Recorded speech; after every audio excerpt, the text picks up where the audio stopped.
ఏది నూతనత్వము అనే దాన్ని పార్ట్ 1 మనం ఆలోచన చేస్తున్నాం. ఈరోజు మనము ఏది నూతనత్వము పార్ట్ 2ని ఈరోజు మనము ఆలోచించేద్దాం. పార్ట్ 2ని ఈరోజు మనము ఆలోచించేద్దాం. పేతురు రాసిన మొదటి పత్రిక మొదటి అధ్యాయం చదువుతాం. మొదటి అధ్యాయము 10-11 వచనాలు చదువుకుందాం. పేతురు రాసిన మొదటి పత్రిక మొదటి అధ్యాయము 10-11 వచనాల్లో దేవుడు పేతురు గారి ద్వారా సమాచారం తెలియజేస్తున్నాడు. మీకు కలిగే కృపను గూర్చి ప్రవచించిన ప్రవక్తలు ఈ రక్షణ గురించి ఏం చేస్తారంట?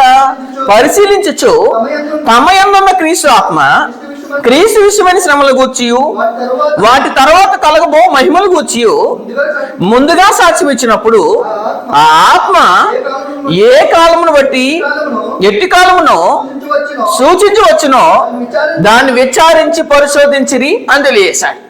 కాబట్టి ఇక్కడ ఉన్న సమాచారం ఏంటంటే కనుక పేతురు గారి ద్వారా పాత నిబంధనలున్న ప్రవక్తలందరూ ఎవరి గురించి ప్రచురణ చేశారంటే, ఎవరి గురించి పరిచయం చేశారంటే కనుక క్రొత్త నిబంధన క్రీస్తు సంఘంలో ఉన్న వారి గురించి అలా ఏం చేశారంటే పరిచయం చేశారు. ఎంతో భక్తి జీవిత విధానాన్ని కనపరచండి. ఎవరంటే పాత భక్తులు.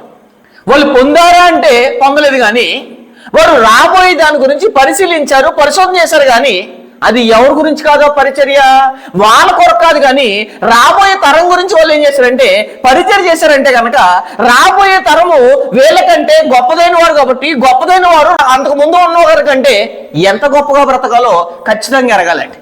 ఎందుకోసం అంటే కిందకి మాట్లాడేసాడు 12వ వచనంలో, పరలోకం నుండి పంపబడిన పరిశుద్ధాత్మ వల్ల మీకు సువార్త ప్రకటించిన ద్వారా మీకు ఇప్పుడు తెలుపబడిన సంగతుల విషయమై తమ కొరకు కాదు గాని అని చెప్పేశాడు. ఎవరి కొరకు కాదు? వాళ్ళ గురించి కాదు. ఎవరి గురించి అంటే రాబోయే జనాంగాన్ని గురించి, రాబోయే ఎవరైతే క్రీస్తు రక్తంలో కడగబడే వారి గురించి వీళ్ళ ప్రాణం పెడితే, వీళ్ళు పరిచయం చేస్తే ఆ క్రీస్తు సంఘంలోకి వచ్చిన వారి యొక్క నూతన సృష్టి యొక్క కార్యక్రమాలు ఎలా ఉంటున్నాయి, వారి జీవితం ఎలా ఉంటుంది, వారి భక్తి జీవితాన్ని ఎంత కనపరుస్తున్నారు. వాళ్ళేమో తమ కొరకు కాదని చెప్తుంటే ఎవరి కొరకు వాళ్ళు అసలు నూతన సృష్టిగా బ్రతుకుతున్నారు, ఒకసారి బతకట్లేదా? ఇది ఖచ్చితంగా ఎరగవలసిన విషయం. కొరింథీయులకు రాసిన 2వ పత్రిక 5వ అధ్యాయము 17వ వచనం నుంచి చదువుదాం. కొరింథీయులకు రాసిన 2వ పత్రిక 5వ అధ్యాయము 17వ వచనంలో దేవుడు ఒక సమాచారం తెలియజేస్తున్నాడు. కాగా ఎవడైనను క్రీస్తునందున ఎడల వాడు ఏం చూసినంట? నూతన సృష్టి అని చెప్పేశాడు. కాబట్టి నేను నూతన సృష్టి అని ఎవరైనా అనుకుంటే కనుక మీలో ఒక కండిషన్ ఉన్నది ఏంటంటే, కాగా ఎవడైనా క్రీస్తునందులోకి వచ్చేసారు. మీరు వచ్చేసిన తర్వాత పాతవి గతించిన వారు, లేదా పాత గత జీవితాన్ని రోత జీవితాన్ని కప్పెట్టకుండా సమాధి చేయకుండా ఇంకా అదే జీవితం కంటిన్యూ అవుతున్న వారు దయచేసి ఎప్పుడు కూడా నూతన సృష్టి అని చెప్పకూడదు, న్యూ ఇయర్ అని చెప్పుకోవడానికి కూడా అవకాశం లేదు. ఎందుకంటే క్యాలెండర్ మారిందని మీరు న్యూ ఇయర్ అని చెప్తున్నారు, కానీ జీవితం మారలేదు. కానీ జీవితం మారలేనందుకు ఏం న్యూ ఉందని, ఏ కొత్తది ఉందని మనలో ఇది ఖచ్చితంగా ఆలోచించలేదు. ఎందుకంటే పాత నిబంధన భక్తులకు లేని అవకాశాన్ని, పాత భక్తులు లేని శ్వాసాన్ని, లేదా పాత భక్తులు లేని రక్షణని దేవుడు మన కొరకు కల్పిస్తాడంటే మనలో ఎన్ని పాతవుగా తించినాయి, ఎంత మార్పు జరిగింది, ఎంత మార్పు జరిగితే అప్పుడు చెప్పాలి ఏమంటే, కాగా ఎవడైనా క్రీస్తునందున ఎడల వాడు నూతన సృష్టి, పాతవి గతించును ఇదిగో ఏమైందంట క్రొత్తవాయిను అని చెప్పేసాడు. ఏం క్రొత్తవాయిను? నువ్వు నూతన సృష్టి అని చెప్తున్నావు. ఏం కొత్తదైందని న్యూ చెప్తున్నావు. ఏం కొత్తదైందని ఇతరులకు షేక్ హ్యాండ్ ఇచ్చి హ్యాపీ న్యూ అని చెప్తున్నారు. క్యాలెండర్ మారిందని చెప్తున్నారా?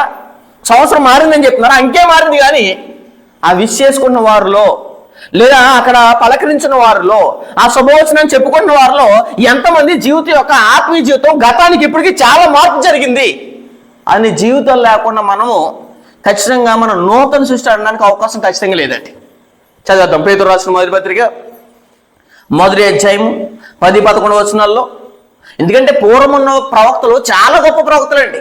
వాళ్ళకంటే దేవుడు మనల్ని గొప్పవారు అంటే కనుక ఆ గొప్పవారుగా ఉన్న మనము ఎలా బ్రతుకుతున్నాం ఒకసారి అది చెప్పేశారు. అక్కడ మీకు కలుగు ఆ కృపను గూర్చి ప్రవచించిన ప్రవక్తలు ఈ రక్షణ గురించి పరిశీలించచ్చు తమ యందున్న క్రీస్తు ఆత్మ క్రీస్తు విషయమైన శ్రమల గురించి తమ యందు ఏముందంట? క్రీస్తు ఆత్మ ఉందండి. ఆ ఆత్మ ఏం చెప్తుంది?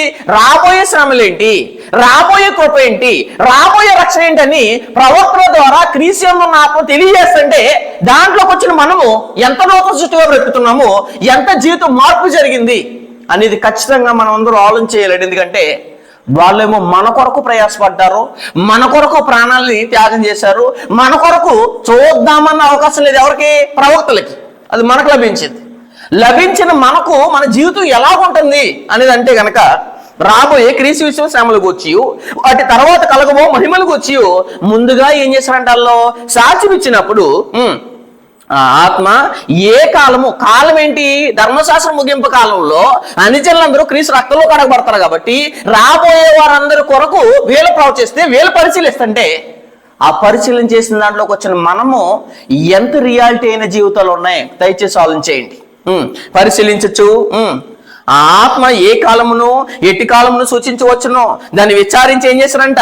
పరిశోధించారు, పరిశోధించారు కానీ దాన్ని ఏం చేయలేదంటే అనుభవించలేదండి. ఎవరంటే ప్రవక్తలు. గొప్ప గొప్ప మహాప్రవక్తలకి లేని అవకాశాన్ని దేవుడు మనకిస్తుంటే దానికి తగిన బ్రతుకులు లేని మనం నిజంగా దీనికి సూటబుల్లా, నూతన సృష్టి అని చెప్పుకోవడానికి కానీ, నేను న్యూ అయ్యాను, కొత్తదయ్యాను, క్రీస్తునందు ఉన్నానని చెప్పుకోవడానికి దేన్ని బట్టి మనం మాట్లాడుతామని దయచేసి ఏమీ మారట్లేదు. ఏదో నామకరణం వస్తున్నారు, నామకరణం వెళ్ళిపోతున్నారు కానీ బ్రతుకుల్లో మార్పు లేని వారు ఎప్పుడు కూడా మేము ఏం చెప్పకూడదు అంటే దయచేసి మీరు ఎప్పుడు నూతన సృష్టి అని చెప్పడానికి అవకాశం ఉండకూడదండి. ఎందుకు మాట్లాడేసేమన్నాడు? పరలోకము నుండి పంపబడిన పరిశుద్ధాత్మ వలన మీకు సువార్త ప్రకటించిన ద్వారా మీకు ఇప్పుడు తెలుపబడిన ఈ సంగతుల విషయమై తమ కొరకు కాదు. దయచేసి ఎప్పుడు కూడా గుర్తుపెట్టుకోండి. ఏదైనా అసభ్యకరమైన కార్యక్రమం బ్రతుకుతున్నా, ఇష్టానుసారంగా మాట్లాడుతున్నా, అబద్ధాలు మాట్లాడుతున్నా, జీవితం మారకుండా మీరు ఎప్పుడైనా ప్రవర్తిస్తుంటే ఎప్పుడైనా ఒకసారి గుర్తుపెట్టుకోండి. ఎందుకంటే అవకాశం లేని పరిస్థితి వాళ్ళదైతే, అవకాశం ఉన్న పరిస్థితి పొందిన పరిస్థితి మనది, లభించిన మన పరిస్థితి అయితే వాళ్ళ బ్రతుకుల కంటే మన బ్రతుకులు ఇంకా రెట్టింపు ఉండాలి. కానీ వాళ్ళేమో అంత త్యాగం చేసి బ్రతుకుతుంటే దానికి తగిన వాళ్ళ జీవితాల్లో కొంత జీవితం కూడా మనకు కనపట్లేదంటే కనుక మనం ఎలా నూతన సృష్టి అవుతాం దయచేసి ఆలోచించేయండి. కింద చెప్పేశాడు, ప్రకటించిన వారి ద్వారా మీరు ఇప్పుడు తెలుపుకున్న ఈ సంగతుల విషయమే తమ కొరకు కాదు, కానీ తమ కొరకు కాదు. ఎప్పుడు కూడా మైండ్ గుర్తుపెట్టుకోండి. తమ కొరకు కాదు, ఎవరి కొరకు కాదు? రాసిన ప్రవక్తల కొరకు కాదు. రాబోయే తరం గురించి, రాబోయే జనాంగం గురించి వాళ్ళ ప్రాణం పెడితే వాళ్ళు పరిశీలిస్తుంటే ఎంత నూతన సృష్టిగా బ్రతుకుతున్నాము. న్యూ ఇయర్ అనే వాళ్ళు అందరూ చెప్తారండి. ఇప్పుడు ఫర్ ఎగ్జాంపుల్ 2024 అయిపోతుంది, 2025లోకి వెళ్ళిపోతాం. కానీ 24లో నువ్వేమనేసావు, 25లో ఏమి పెట్టుకున్నావు, టార్గెట్ ఏం పెట్టుకున్నావు, నీ బ్రతుకులో ఏం మార్పు తీసుకొద్దాం అనుకున్నావు అని అంటే కనుక ఏ ఒక్కరూ చెప్పలేరు. కేక్ కటింగ్ 100 వేసుకుంటాం, 2000 వేసుకుంటాం, అది వేసుకుంటాం అని చెప్తారు. కానీ 2024 నా జీవితానికి, 2025 నా జీవితానికి టోటల్ చేంజ్ ఎవరు కనిపిస్తేలా నేను బ్రతుకుతాను, నా టార్గెట్ అలాగే పెట్టుకుని బ్రతుకుతానని బ్రతికే వాళ్ళు నూతన సృష్టి అండి. కింద మాట్లాడేశాడు ఏమని? తమ కొరకు కాదు కానీ మీ కొరకే. అలా ఏం చేశారంట? మీ కొరకే తాము పరిచర్య చేసిన సంగతి వారికి బయలుపరచబడిన దేవదూతలు ఈ కార్యములను ఏం చేశారంట? నిత్యము స్తుతిస్తున్న దేవదూతలు, నిత్యము దేవుణ్ణి పరలోకం నుండి పరిశుద్ధుడు పరిశుద్ధుడు కొనియాడుతున్న దూతలకే లేని పరిస్థితి. అలా ఏం చేస్తారంట? తొంగి చూస్తున్నారు. ఎందుకంటే వారసులు ఎవరు? మనం. వారసులు మనమైతే దేవదూతలు లేని ఈ అవకాశాన్ని లేదా ప్రవక్తలు ఇంకా దేవుడు అనుభవించకుండా మనకిస్తారంటే వాళ్ళు తొంగి చూడవలసిన కార్యక్రమం మనం ఉన్నాం. ఎందుకంటే దానికి తగిన బ్రతుకులు లేవండి. ఎంతో పెద్ద ఒక ఆయన గొప్ప రాస్తున్నాడు. చూద్దాం ఒకసారి దానియేలు గ్రంథము 12వ అధ్యాయం. ఎందుకంటే రాబోయే వారి గురించి వీళ్ళు పరిచయం చేశారండి, పరిశీలించారు. కానీ దాన్ని అనుభవించలేకుండా వాళ్ళు ఏమైపోయారంటే వెళ్ళిపోయారండి. ఎవరంటే ప్రవక్తలు. దానియేలు గ్రంథము 12వ అధ్యాయం 9వ వచనం నుంచి చదువుతాం. దానియేలు గ్రంథము 12వ అధ్యాయము 9వ వచనం. అతడు ఈ సంగతులు అంత్యకాలం వరకు ఎలా ఉంటదంట? మరుగుగా ఆ సంగతులన్నీ ఎరిగినవాడు. ఎవరంటే సకల జ్ఞానాలు, సకల వివేచన కలిగిన వాడు. ఎవరు? దానియేలు గారు. సకల జ్ఞానం కలిగిన వాడైన దానియేలు, సకల వివేచన కలిగినవాడ దానియేలుకే దేవుడు ఏమన్నాడంటే అంత గొప్ప మహాప్రవక్తకే ఊరకుండా అన్నాడు. ఎవరిని? దానియేలుని. ఆయన్నే దేవుడు ఊరకుండా అన్నాడంటే మన గురించి దేవుడు దానియేలు చూద్దామన్నా ఏం లేదు, అవకాశం లేదండి ఎవరికంటే దానియేలు గారికి. అదే చెప్పేస్తున్నాడు. అతడు ఈ సంగతులను అంత్యకాలం వరకు మరుగు అంటే సీక్రెట్, రహస్యంగా ఉన్నాయి, మరుగుగా ఉండినట్లు ముద్రింపబడిన కనుక దానియేలు అంటే మహాభక్తున దేవుని కొరకు ప్రాణాన్ని సైతం త్యాగం చేసిన ఆయనే సింహ బోన్లో వేస్తే దేవుని మీద ఆధారపడిన దానియేలుకి ఏం లేదంటే ఇలాంటి పరిస్థితి అనుభవించట్లేదండి. దేంట్లోకి? నూతన సృష్టిలోకి రావడానికి ఆయనకు అవకాశం లేదు. అవకాశం వచ్చిన మనం ఎలా ఉన్నామో, అవకాశం లేని వారు ఎలా బ్రతికారో వాళ్ళకి మనకి జీవితాలు పక్కన పెడితే కనుక ఎంత వ్యత్యాసంతో కూడిన జీవితాలు ఉన్నాయి. బాప్తిసానికి ముందు, బాప్తిసం తర్వాత, నవీన స్వభావం తర్వాత ప్రాచీన స్వభావం సిలివేయకుండా నువ్వు నూతన సృష్టి చెప్పుకుంటే అది చాలా అబద్ధం అండి. అంత గొప్ప మహాభక్తుని దేవుడు ఊరకుండా అన్నాడు. చూడండి, దానియేలు కనుక దానియేలు నువ్వు ఎలా ఉండాలంట? ఊరకుండు. 13 వచ్చింది చెబుతాను. నీ అంత్యకాలం వరకు నిలకడగా ఉండి విశ్రాంతి నుండి కాలాంతమందు నీ వంతు, అంటే దానియేలు వంతు ఏదో ఉందో ఆ వంతుడు నిలబడతాడు. కానీ దానియేలు రాబోయే దాంట్లో నూతన సృష్టిలో దానియేలు గారికి ఏం లేదు, పాల్గొనడానికి అవకాశం లేదు. కాబట్టి దానియేలు గారు మన కొరకు రాశారు, మన కొరకు పరిచయం చేశారు. కాబట్టి మనం దానియేలు గారు రాసిన దానికైనా తగినట్టు బ్రతుకుతున్నామా? ఒకసారి దయచేసి ఆలోచించేయండి. కళలు కూడా దేవుడు కొంతమంది ఎన్నుకుని ఏం చేశాడంటే, కళ ఇవ్వాలంటే పలానా పర్సన్ దేవుడు ఎన్నుకుని ఏం చేస్తాడో కళ ఇస్తాడు. అలాంటి గొప్ప వ్యక్తి ఎవరు? దానియేలు గారు. అలాంటి గొప్ప వ్యక్తి అయినా, అద్భుత జ్ఞానం కలిగిన వాడైనా దానియేలు దేవుడు ఏమన్నాడంటే ఊరకుండా అన్నాడంటే, రాబోయే జనాంగాన్ని గురించి దానియేలు ఏమన్నాడు, పరిశీలిద్దామన్నా దాన్ని తొంగు చూద్దామన్నా దేవుడు ఊరకుండా అని మాట్లాడుతాడు. ఎందుకంటే మన గురించి దేవుడు ఎంతలో ఆలోచిస్తున్నాడండి, ఎంతలో ఊహించుకున్నాడు మన గురించి ఎలా బ్రతకాలని. కాబట్టి మనం ఎలా బ్రతుకుతున్నాం ఒకసారి దయచేసి కూడా ఖచ్చితంగా మనం అందరం ఆలోచించాలండి. మనం అందరం దేవుడికి నచ్చేట్టు కాదు, కానీ దేవుడు సంతోష పెట్టేటట్టు కాదు, కానీ ఎవరు సంతోష పెట్టేటట్టు బ్రతుకుతున్నాం మనము. గలతీయులకు రాసిన పత్రిక 1వ అధ్యాయం. పొద్దున్న లేచిన కాడి నుంచి నా ఇంటి పక్కనోడు ఏమనుకుంటాడు, నువ్వు ఏదైనా కార్యక్రమాలు చేసినా, ఏదైనా పనులు చేసినా, దేవుడి కార్యక్రమాలు చేసినా, ఎదురుంటాడు ఏమనుకుంటాడు, ఇంటి పక్కనోడు ఏమనుకోడు, అసలు నా చుట్టూ ఉన్న జనాంగం ఏమనుకుంటారు ఆలోచిస్తారు. కానీ అసలు నేను చేసే కార్యక్రమాలు దేవుడు ఏమనుకుంటున్నాడు అని ఎప్పుడు కూడా ఆలోచించారని చాలా మంది. గలతీయులకు రాసిన పత్రిక 1వ అధ్యాయం 10వ వచనం చదువుదాం. గలతీయులకు రాసిన పత్రిక 1వ అధ్యాయం 10వ వచనం చదువుదాం. మన జీవితాలు ఆ రూపంగా మార్చబడకపోతే మనం నూతన సృష్టి అని చెప్పుకోవడానికి కూడా చాలా దౌర్భాగ్యకరం అండి. గలతీయులకు రాసిన పత్రిక 1వ అధ్యాయం 10వ వచనం.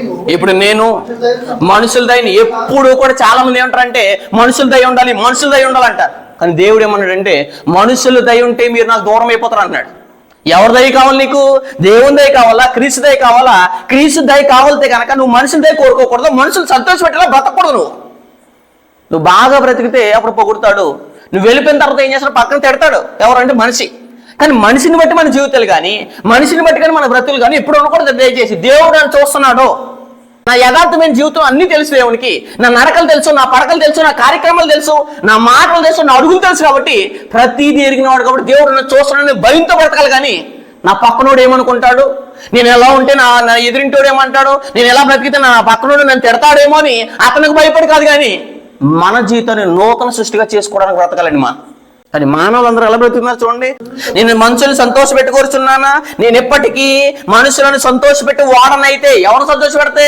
మనుషులు సాటిస్ఫై చేస్తే. చాలా మంది ఎక్కువ మనుషులు సాటిస్ఫై చేయాలనుకుంటారు, మనుషుల కొరకే కార్యక్రమాలు చేయాలంటారు. అందరు వెళ్ళే దారిలో మనం వెళ్ళమని అంటారు. అందరు వెళ్ళే దారి విశాలమైన దారికి ఏంటిది? అది నాశనానికి వెళ్ళే దారి. ఇరుకు మార్గం ఏంటి? కొందరే వెళ్ళే దారి. నాశనానికి వెళ్తానంటే నాశనానికి వెళ్తే వెళ్ళిపో, ఆ పరిస్థితి చాలా దారుణంగా ఉంటుంది. కానీ కొందరే ఇరుకు మార్గాన్ని వెళ్తే ప్రభువుని యేసుక్రీస్తు వారు కూడా బతికుండగా చెప్తారు. ఎందుకోసం అంటే చాలా మంది కఠినమైన దశలో కంటే విశాలమైన దశలో అందరూ ఉండే దశలో ఉండాలనుకుంటారు. కానీ దేవుడు కోరుకునేటట్టు, దేవుడు ఇష్టపడేటట్టు బ్రతుకుదామంటే మన కొరకు రాసి ఎంత తగిన జీవితాలు మనలో ఉన్నాయి. దయచేసి ఆలోచించండి. ఎందుకంటే నేను ఎప్పటికీ మనుషులను సంతోషపెట్టేవాడినైతే ఏమంటానంట, క్రీస్తు దాసును, క్రీస్తు ప్రభు వారికి ఈయనకి ఏం లేదు, సంబంధం లేదు. మరి క్రీస్తు వారికి నీకు సంబంధం లేకపోతే నువ్వేమని చెప్పుకోకూడదు, నూతన సిస్టమ్ చెప్పడానికి అవకాశం లేదు. న్యూ ఇయర్ అంటే న్యూ అంటే ఏంటండి? పార్ట్ 1లో చెప్పాను నేను. న్యూ అంటే ఏంటిది? క్రొత్త. ఇయర్ అంటే ఏంటిది? సంవత్సరం. శుభాకాంక్షలు అంటే ఏంటి? మనం విశేష చేస్తున్నాం, ఒక ఆనందపరమైన వ్యక్తాన్ని ఇతరులకు ఏం చేస్తున్నాం అంటే న్యూ ఇయర్ అని చెప్తున్నా. కానీ మనలో న్యూ లేకుండా న్యూ ఇయర్ అని ఏం చెప్తామంటే దయచేసి ఎప్పుడైనా ఆలోచన చేస్తారా? న్యూ ఇయర్ అని ప్రపంచం అంతా కేకులతోనూ సంబరాలతోనూ ఎంజాయ్ చేస్తుంది. కానీ అసలు నాలో నూతన జీవితం లేకుండా క్యాలెండర్ మారుతుంది కానీ, డేట్ మారుతుంది కానీ నా బ్రతికెప్పుడు మారట్లేదని పరిశీలించుకున్న వారు చాలా తక్కువ అండి. ఎందుకంటే దేవుడు కోరుకున్నది నూతన సృష్టి. ఏంటి నూతన సృష్టి? కొరింథీయులకు రాసిన 2వ పత్రిక 5వ అధ్యాయం. కొరింథీయులకు రాసిన 2వ పత్రిక 5వ అధ్యాయము 17వ వచనం చదువుతాం. కాబట్టి ఎలా పడితే అలా బ్రతికేవాళ్ళు క్రీస్తు సంఘం అని చెప్పుకోవడానికి కానీ, భక్తి జీవితం లేనోళ్ళని, సమర్పణ జీవితం లేనోళ్ళని, దేవునికి తగ్గించుకునే జీవితం లేనోళ్ళని, అది దేవుడు కోరుకున్నట్టు బ్రతకలేని వాళ్ళు నూతన సృష్టి దయచేసి ఎప్పుడు కూడా మాట్లాడకండి. ఎందుకంటే అది చాలా భయంకరమైన కార్యక్రమం అండి. కొరింథీయులకు రాసిన 2వ పత్రిక 5వ అధ్యాయం 17వ వచనం. కాగా ఎవడైనను క్రీస్తునందు ఉన్న ఎడల వాడు ఏ సృష్టి అంటండి. కాగా ఎవరైనా సరే ప్రపంచంలో క్రీస్తు రక్తంలో కడగబడితే క్రీస్తు సంఘంలో చేర్చబడాలి. ఆ చేర్చబడకపోతే నువ్వు నూతన సృష్టి అవడానికి అవకాశం ఉండదు. అది పార్ట్ 1లో వాళ్ళు చేస్తున్నా. కాగా ఎవడైనను క్రీస్తునందు ఉన్న ఎడల వాడు నూతన సృష్టి, పాతవేమవును గతించును. పాతవి గతించిన ఒక్కసారి దయచేసి ఆలోచన చేయండి. నా గత జీవితానికి ఇప్పటికి ఏం మారింది? బాప్తిజం తీసుకుని 20 సంవత్సరాలు అయిందని చెప్తారు చాలా మంది, 30 సంవత్సరాలు అయిందని. ఏం మారిందని 30 సంవత్సరాలు చెప్తున్నాం? ఎక్స్పీరియన్సా, టైమా, సమయమా, ఏం చెప్తారని చాలా మంది. ఏం మారిందంటే కనుక నాలో చాలా చేంజ్ జరిగింది, చాలా మార్పు జరిగింది. గతంలో ఉన్న ఈ పర్సన్కి ఇప్పుడున్న పర్సన్కి ఒకసారి వ్యత్యాసం చూసుకోండి. ఖచ్చితంగా నాలో మార్పు జరిగింది అనేటట్టు బ్రతకాలండి. పాతవి గతించును, ఇదిగో ఏమైనంటండి, ఇదిగో క్రొత్త వాయును అని చెప్పేశాడు. క్రొత్త వాయుని అంటే క్రొత్తది లేకుండా క్రొత్త సంవత్సరంలో అడిగేటడానికి అవకాశం లేదు. మనకు తెలుసా లేదా మీకు? ఇక్కడి నుంచి అయితే డిసైడ్ చేసుకుందాం అనుకుంటారు, నిర్ణయాలు తీసుకుందాం అనుకుంటారు, కానీ దాన్ని పాటించే విషయంలో ఫెయిల్ అయిపోయిన వాళ్ళు నూతన సృష్టి అంటే నూతన సృష్టి కాదండి వాళ్ళు ఎవరు. అసలు నూతన సృష్టి అంటే ఈరోజు ఎగ్జాంపుల్ చూపిస్తాను మీకు. పాతవి ఏంటివి, క్రొత్తవి ఏంటిది, పాత జీవితం ఎలా ఉంది, క్రొత్త జీవితం ఎలా ఉంది, అసలు రెండింటికి తగిన మార్పు ఎంత ఉందో ఈరోజు బయట పెడతాం. దాన్ని విషయాన్ని ఆలోచించేద్దాం. అసలు ఏంటి పాతవి గతించడం అంటే ఏంటి, క్రొత్త అంటే ఏంటి అని అంటే రెండింటిలో ఒక వ్యత్యాసం ఏంటంటే కనుక తిమోతి రాసిన మొదటి పత్రిక 1వ అధ్యాయము 12వ వచనం నుంచి చదువుదాం. పూర్వము దోషకుడును. పూర్వము అంటే ఏంటి? పాస్ట్, గతం. నా గత జీవితంలో నేను ఎలా ఉండేవంటే చాలా దోషకుడు ఉండేవాడిని చెప్తున్నాను. ఎవరో పౌలు గారి యొక్క టెస్టిమోనీ ఏంటంటే ఆయన యొక్క ఆత్మీయ జీవితం ఎలా ఉందంటే గతంలో దోషకుడుగా ఉన్నాను. గతంలో ఎలా ఉన్నాను? నేను హానికరంగా ఉన్నాను. స్త్రీలని, పురుషుల్ని అసలు ఏ కనికరం లేకుండా ఏం చేశారంటే అసలు జుట్టటుకులు లాక్కొచ్చేసి ఇంటింటా ఉన్న స్త్రీలు లాక్కొచ్చేసి ఏం చేశారంటే హతమార్చేసేవాడు ఎవరంటే సౌలునే పౌలు. నేను పూర్వం నా క్యారెక్టర్ ఎలా ఉందంటే చాలా భయంకరంగా ఉంది. నా క్యారెక్టర్ ఎలా ఉందంటే చాలా దుర్మార్గంగా ఉంది. కానీ ఇప్పుడు నా క్యారెక్టర్ ఎలా ఉందో ఖచ్చితంగా వ్యత్యాసాన్ని చూపిస్తున్నాడు. అసలు పాత వెయ్యో చూపించాడు పౌలు గారు, క్రొత్తది ఏదో కూడా దాన్ని కూడా బయట పెట్టేసి బ్రతికి చనిపోయాడు ఎవరని పౌలు గారు. చదువుదాం. పూర్వము దోషకుడును, హింసకుడును, హానికరుని నన్ను తన పరిచయకు. ఎవరండి? గతం. ఒకసారి మీ గతాన్ని కూడా గుర్తు తెచ్చుకోండి. గతంలో చాలా దుర్మార్గంగా ఉండేవారు. గతంలో అబద్ధాలు ఆడుతున్నారు, ఇప్పుడు అబద్ధాలు ఆడుతున్నారు. గతంలో మోసం చేశారు, ఇప్పుడు మోసం చేస్తున్నారు. గతంలో ఇష్టానుసారంగా బతికారు, ఇప్పుడు ఇష్టానుసారంగా బతుకుతున్నారు. గతంలో భయము భక్తి లేకుండా జీవించారు, ఇప్పుడు భయము భక్తి లేకుండా జీవిస్తున్నారు. అసలు ఏం మారిందని నేను నూతన సృష్టి, ఏం మారిందని నేను క్రీస్తునందు ఉన్నాను. ఆయనేమో నా కొరకు సిలువలో వేలాడి రక్తం కాచేస్తంటే దాన్ని తగిన బ్రతుకు నాలో ఉందా? అసలు నాలో లేకుండా నేను నూతన సృష్టిని ఎలా చెప్పుకోగలను? అసలు ఎలా న్యూ ఇయర్ చెప్పగలను? ప్రామిస్ కార్డులు వేసుకుని, ప్రామిస్ కార్డు లేదో నచ్చిన వచనాన్ని ఏరేసుకుని దేవుడు నాకు ఈ వాగ్దానం ఇచ్చాడన్నారు. కానీ ఎప్పుడైనా సరే బైబిల్ గ్రంథాన్ని ప్రతి వచనాన్ని పరిశీలిస్తే మన బ్రతుకు ఎలా ఉండాలో దేవుడు కళ్ళ ముందే పెట్టేశాడంటే. దీన్ని చదవరో ఏదో మనుషులు వెంబడేస్తారు, మనుషులు సంతోష పెడతారు. కానీ దేవుడు చెప్పింది, దేవుడు సంతోష పెట్టేలా బ్రతకడానికి ఏం చేయాలంటే చాలా మంది ఇష్టపడరండి. కానీ ఆయన ఏమన్నాడు చూడండి, పూర్వం దోషకుడును, హింసకుడును, హానికరుని నన్ను తన పరిచయకు నియమించి నమ్మకమైన వానిగా ఎంచినందుకు. అంటే ఇలాంటి దుర్మార్గుడిని, హింసకుని దేవుడు ఏం చేశాడు? పరిచర్యకు పిలిచాడు. దేవుడు పని చేయడానికి పిలిచాడు. అసలు పనికి సూటబుల్ కాని వ్యక్తిని దేవుడు ఏం చేస్తున్నాడు? పనికి సూటబుల్ వ్యక్తిగా ఏం చేస్తున్నాడు? మారుస్తున్నాడు. ఇది వ్యత్యాసం అంటే, ఇది చేంజ్ ఓవర్ అంటే. చేంజ్ ఓవర్ ఏంటంటే గతానికి ఇప్పుడు, గతంలో ఉన్న భాస్కర్ వేరు, ఇప్పుడు భాస్కర్ వేరు అనేటట్టు బ్రతకపోతే కనుక మన జీవితం ఎలా ఉంటుందంటే అసలు ఎలా బ్రతుకుతున్నాం, ఎలా చేంజ్ ఓవర్ అవుతున్నాం అనేది ఖచ్చితంగా ఏం చేయాలంటే ఆలోచించాలండి. ఇలాంటి దుర్మార్గుడుగా ఉన్న ఈయన్ని లేదా హానికరంగా ఉన్న పౌలు గారిని దేవుడు పరిచర్యకు నియమించిన తర్వాత ఎలా మారిపోయాడు ఆయన అంటే కింద మాట్లాడేశాడు. తన పరిచర్యకు నియమించి నమ్మకమైన వానిగా, అంటే నమ్మకం లేని వ్యక్తిని ఏం చేశాడు దేవుడు? నమ్మకమైన వానిగా ఎంచినందుకు మన ప్రభు అయిన యేసుక్రీస్తు ఏమై ఉన్నాను? కృతజ్ఞత ఉన్నాను. తెలియక అవిశ్వాసం వలన చేసిన గారికి ఏం చేయబడ్డాను? కనికరించబడ్డాం. గతంలో తెలియదు, గతంలో ఇష్టానుసారంగా పోతాం, తెలీదు. ఎవరో చెప్పేవారు లేరు, ఎవరో బోధించేవాళ్ళు లేరు, ఎవరో టీచ్ చేసేవాళ్ళు లేరు, నన్ను సరి చేసేవాళ్ళు లేరు, నన్ను సరైన ట్రాక్ లో పెట్టేవాళ్ళు లేరు, నన్ను మార్చేవాళ్ళు లేరు, నన్ను దిద్దేవాళ్ళు లేరు, నన్ను సరి చేసేవాళ్ళు లేరు. కాబట్టి గతంలో తెలియచేశాను కాబట్టి ఏం చేయబడ్డాను? కనికరించబడ్డాను. గతం అయితే ఎలా ఉంది, వర్తమానం అయితే ఎలా ఉంది, ప్రజెంట్ అయితే ఎలా ఉంది. గతానికి వర్తమానానికి, పాస్ట్కి ప్రజెంట్కి చాలా వ్యత్యాసం. కాగా ఎవడైనా క్రీస్తునందు ఉన్న వాడు నూతన సృష్టి అనే దాన్ని యాస్ట్ తన జీవితంలో కనపరిచి చనిపోయాడండి. ఎవరంటే అపోస్తులు, పౌలు గారు కూడా. చదువు ఒకసారి. అసలు పాతవి ఏంటి, కొత్తవి ఏంటంటే పాత క్యారెక్టర్ అంతా ఎలా చూసాం. మనది కూడా చాలా భయంకరమైన క్యారెక్టర్. యెషయా గ్రంథము 2వ అధ్యాయము 2వ వచనంలో దేవుడు ఒక సమాచారం తెలియజేశాడు. యెషయా గ్రంథము 2వ అధ్యాయం 2వ వచనం. అంత్య దినముల్లో పర్వతముల పైన యెహోవా మందిర పర్వత శిఖరమున స్థిరపరచబడి కొండల కంటే ఎత్తుగా ఎత్తబడును. ప్రవాహం వచ్చినట్లు ఎవరు వస్తారంటే అండి? సమస్యని జనులు. సియోను కొండ మీద ఉన్నవాడి బ్రతుకు మనకు బ్రతుకులా ఉండకూడదు, ఆ బ్రతుకు మన జీవితం ఉండకూడదు. ఆ ఇశ్రాయేలుకి మనకి చాలా తేడా ఉండాలి. ఎందుకంటే దేవుడు ఎన్నుకున్న ప్రజలు అన్ని జనులు అయితే దేవుడు ఇశ్రాయేలు కూడా దేవుడు ఏం చేసిన కొత్తలోకి మార్చాడు. కానీ ఇరువురు ఎలా బ్రతకాలంటే నూతన సృష్టిగా బ్రతకాలి. ఎందుకోసం అంటే ప్రవాహం వచ్చినట్లు సమస్య అనేది దానిలోకి వచ్చేది. ఆ కాలంలో సియోన్లో నుండి అంటే దేవుడు సీనాయి కొండ మీద ఏం చేశాడంటే ధర్మశాస్త్ర ఇశ్రాయేలుకి నియమిస్తే మనకేం చేస్తాడు దేవుడు యెరూషలేము నుండి ఏమొస్తుందంట యెహోవాకు అంటే పెంతెకొస్తు పండుగ దినాన అపోస్తలుల బోధ చేత సమస్య మానవులు కట్టబడతారు కాబట్టి వీళ్ళందరూ ఎలా బ్రతకాలో చెప్పేశాడు అక్కడ. యెరూషలేము నుండి యెహోవాకు బయలువెళ్ళును జనములు గుంపులు గుంపులుగా వచ్చి యాకోబు దేవుని మందిరమునకు యెహోవా పర్వతమునకు మనం వెళ్ళుదాం రండి అని ఆయన తన మార్గం అంటే ఆరాధనకు వచ్చేది, దేవుని దగ్గరకు వచ్చేది. దేనికి? ఆయన దేని గురించి చెప్తాడంట బోధ. అసలు ఏమంటే మన ఆధారం వచ్చి ఆయన తన మార్గముల గురించి మార్గముల విషయమై మనకు బోధించును. మనము ఆయన త్రోవల్లో నడుచుదము నడవకుండా నడిచని చెప్పుకుంటే చాలా అబద్ధం అండి.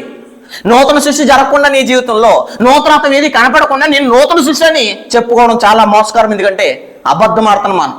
అసలు నేను ఆరాధనకు వచ్చింది, నేను బైబిల్ తరగతులకు వచ్చేది దేని గురించి అంటే దేవుని త్రోవలు నాకు వినపడతాయి కాబట్టి అవి వినపడిన తర్వాత నేను ఏం చేయాలి? అదే చెప్తున్నారంటే ఏమని? ఆయన తన మార్గం విషయమై మనకు బోధించును. మనము ఆయన త్రోవల్లో అంటే మనం దేవుని త్రోవల్లో నడవడానికి మన త్రోవను విడిచిపెట్టి ఏ త్రోవలోకి రావాలి? నూతన సృష్టి అంటే దేవుని త్రోవలోకి రావాలి. కానీ మన త్రోవ ఎప్పుడు అలాగే ఉంది. బాప్తిస్మానికి ముందు అలాగే ఉంది మన త్రోవ, బాప్తిస్మం పొందిన తర్వాత అలాగ ఉంటే కనుక ట్రాక్ ఏమారింది, త్రోవ ఏమారింది. త్రోవ మారలేని వారు, మార్గాలు మారలేని వారు, దేవుని వైపు దేవుని మార్గాల వైపు తిరగని వారు నూతన సృష్టి అని చెప్పుకోవడానికి అవకాశం లేదండి. ఎవరు నూతన సృష్టి అంటే ఎవరు పడతారు నూతన సృష్టి కాదు. నూతన సృష్టి అంటే ఎలా ఉంటుందో చూపిస్తుంది చూడండి. యెషయా గ్రంథము 11వ అధ్యాయం 7వ వచనం. యెషయా గ్రంథము 11వ అధ్యాయము 7వ వచనంలో దేవుడు ఒక సమాచారం తెలియజేశాడు. ఆవులు ఎలుగులు ఏం చేస్తాయంట? కూడి మేస్తాయంట. 6వ వచనం నుంచి కూడా చదువుదాం. తోడేలు గొర్రె పిల్ల యొద్ద ఏం చేస్తుంది? వాసం చేయను. వాసం అంటే తెలుసు కదా, నివాసం. ఏం జరుగుతుందంట? తోడేలు గొర్రె పిల్ల యొద్ద వాసం చేస్తాయంట. ఇది ఎక్కడైనా ప్రపంచంలో జరుగుతుందా? ప్రపంచంలో ఎక్కడైనా జరుగుతుందా? జరగదు. ప్రపంచంలో జరిగేది నూతన సృష్టి అవ్వదు. ప్రపంచానికి విరుద్ధంగా ప్రపంచానికి కొత్తగా అంటే ఏంటంటే పాతది లేకుండా కొత్తది ఏదైతే కనపడుతుందో దాన్ని నూతన సృష్టి అంట. అంటే గొర్రె పిల్ల ఎవరి దగ్గర నివాసం చేస్తుంది? తోడేళ్ళ దగ్గర నివాసం చేస్తే గొర్రె పిల్ల ఏమైపోతుంది? చనిపోతాండి. కానీ ఇప్పుడు పరిస్థితి ఏమైందంటే నూతన సృష్టిలోకి వచ్చిన తర్వాత గొర్రె పిల్ల తోడేళ్ళ దగ్గర ఏం చేస్తుంది? వాసన చేస్తుంది. కంటిన్యూషన్. చెడుతో పెళ్లి మేక పిల్ల యొద్ద పండుకును జరిగితే ప్రపంచంలో జరగదు. ఇది నూతన సృష్టి అంటే ఎలా ఉందని పరిస్థితి చూడండి. చిరుతపులి మేకపిల్ల రెండు ఒక చోట ఉంటాయా? ఉండవు. మేకపిల్ల దాని దగ్గర ఉండే పరిస్థితి ఏముంటుంది? మొత్తం చీల్చి ఏం చేస్తాడు? పిప్పి చేస్తాడు ఎవరో చిరుతపులి. కానీ చిరుతపులి మేకపిల్ల రెండు ఏం చేస్తున్నాయి? దూడయు కొదమ సింహము పెంచబడిన కోడియు కూడుకుంటాయండి. అసలు దూడ కొదమ సింహం రెండు కూడుకుంటాయా? కూడుకో. రెండు కలిసి తిరుగుతాయా? తిరగవు. ఎందుకోసం అంటే గతంలో నువ్వు ఎంత దుర్మార్గుడిగా ఉన్నా, గతంలో ఎంత చిరుతపులుగా ఉన్నా, గతంలో ఎంత కొదమసింహంగా ఉన్నా మేకపిల్లతో చేంజ్ చేయాలి, సహవాసం చేయి. కోడి దూడతో చేంజ్ చేయాలి, సహవాసం చేయి. అంటే పరిస్థితి ఏమవుతుంది? మొత్తం చేంజ్ ఓవర్ అయిపోతుందండి. గతంలో ఎంత దుర్మార్గుడిగా ఉన్నా, గతంలో సింహానిగా ఉన్నా, గతంలో కిరాతలుగా ఉన్నా, ఎలుగుబడిగా ఉన్నా, ఎలా పరిస్థితి ఉన్నా నువ్వు వచ్చి వేరే వాళ్ళతో ఏం చేయాలంటే సహవాసం చేయాలంటే నూతన సృష్టి అంటే ఇదండి. అదే పెసడి కిందకి బాలుడు తోలగలండి. అసలు అలాంటి బాలుడు తోలగలంటే బాలుడు తోలలేడు. అంటే బాలుడు తోలే పరిస్థితి ఇచ్చేసాడు. ఎందుకంటే ఆ పులి వెళ్ళమంటే బాలుడు ఏం చేస్తే తినాలి? ఎవరో పులి. అంటే ఏంటి ఇక్కడ పరిస్థితి అంతా? ప్రపంచంలో జరిగిన కార్యక్రమాలన్నీ, జీవితాలన్నీ ప్రపంచంలో ఎలాగో చూడలేం కాబట్టి ఎక్కడ చూడగలుగుతాడంటే దేవుడు ఎక్కడ కోరుకుంటాడంటే క్రీస్తునందు వచ్చిన తర్వాత కోరుకుంటాడంటే బాలుడు తోలుతాడంటే అదే చెప్పేశాడు. ఆవులు ఎలుగులు ఏమవుతాయంట? కూడి మేను. అసలు ఆవులు ఎలుగులు రెండు కూడి మేస్తాయా? ఎలుగు ఏం చేస్తుంది? మొత్తం చంపేస్తుంది దాన్ని. కిందకి ఏం చెప్పాడు? వాటి పిల్లలు ఒక చోటని, వాటి పిల్లలు వీటి పిల్లలు ఏం చేస్తాయంట? రెండు ఒక చోటనే పడుకుంటాయంట. అంటే సంఘంలోకి ఏ మతాల వారు, ఏ కులాల వారు కులాలకి మతాలకి సంబంధం కాదు సంఘం. ఎవరికి ప్రపంచంలో ఎంత దుర్మార్గులుగా ఉన్నా, ఎంత కిరాతలుగా ఉన్నా నువ్వేం చేయాలంటే సంఘంలో మారిన వారితో నువ్వేం చేయాలి? సహవాసం చేయాలి. నీ క్యారెక్టర్ అంతా ఏమైపోవాలి? గతంలో నేను ధనవంతుడిని, గతంలో ఇష్టానుసారంగా బతుకోండి, గతంలో నా స్టేజ్ ఏంటి, నా పేరేంటి, నా ధనం ఏంటి, నా కీర్తి ఏంటి, నా ఖ్యాత ఏంటి అంటే నువ్వు గొర్రె పిల్ల క్రీస్తు సంఘం దగ్గరకు వచ్చేటప్పటికి పరిస్థితి అంతా చేంజ్ అవ్వాలి. ఇది జీవితం అంటే. అదే చెప్పేశాడు. ఎద్దు మేయినట్లు సింహం ఏం చేస్తాడంట? గడ్డి మేయను అని చెప్పేశాడు. అసలు ఎద్దు మేయినట్టు సింహం గడ్డి వేస్తుంది? గడ్డి ఎక్కడ మేస్తుందండి? గడ్డి మేయదు. కానీ సంఘంలోకి వచ్చిన తర్వాత పరిస్థితికి వచ్చినప్పుడు ఈ ధనవంతుడు బీదవాడు ఇద్దరు ఒకే చోట ఉండాలి. ప్రపంచంలో పేరుగాంచిన వాడు పేరు లేనివాడు సంఘంలో ఒకలా ఉండాలి. అంటే సంఘంలోకి వచ్చేటప్పటికి ఎలుగు కాస్త ఎలా ఉండకూడదు, ఎలుగులో ఉండకూడదు. సింహం కాస్త ఎలా ఉండకూడదు, సింహంలో ఉండకూడదు. ఎందుకంటే పరిస్థితి అంతా మారిపోవాలి, చేంజ్ ఓవర్ జరగాలండి. అదే అక్కడ పాలు గురించి పిల్ల నాగుపాము పొట్టేద్దా పుట్టినోళ్ళు ఏమన్నా చూడండి, దాని కంటి పాపను ముట్టుకుంటుందంటండి. పాము కంటి పాపను తను వేలుతో ముట్టుకుంటుందంట. అవుతుంది, ఇది అవుతాం. కానీ ఖచ్చితంగా నూతన సృష్టిలోకి వస్తే జరుగుతుందంటే కంపల్సరీ జరుగుతుంది. అదే చెప్తున్నాడు అక్కడ, పాలు గురించి పిల్ల నాగుపాము పొట్ట యొద్ద ఆటలాడుతుంది అంటే జరుగుతుంది. ప్రపంచంలో ఎక్కడ జరగదండి. మెడినాగు పుట్ట మీద పాలు విడిచిన పిల్ల తన చెయ్యి ఏం చేస్తుంది, చాచును. నా పరిశుద్ధ పర్వతం అందంటాను. ఏ మృగమును ఏం జరగదంట, హాని చేయదు, నాశనం చేయదు. గతంలో హాని చేసేవాడు కొన్నా, గతంలో నాశనం చేసేవాడు కొన్నా, ఇక్కడికి వచ్చిన తర్వాత నాశనం అంటే నువ్వు ఎరగకూడదు, హాని అంటే ఎరగకూడదు. నువ్వు అందరితో వచ్చి ఏం చేయాలంటే సహవాసం చేయాలి.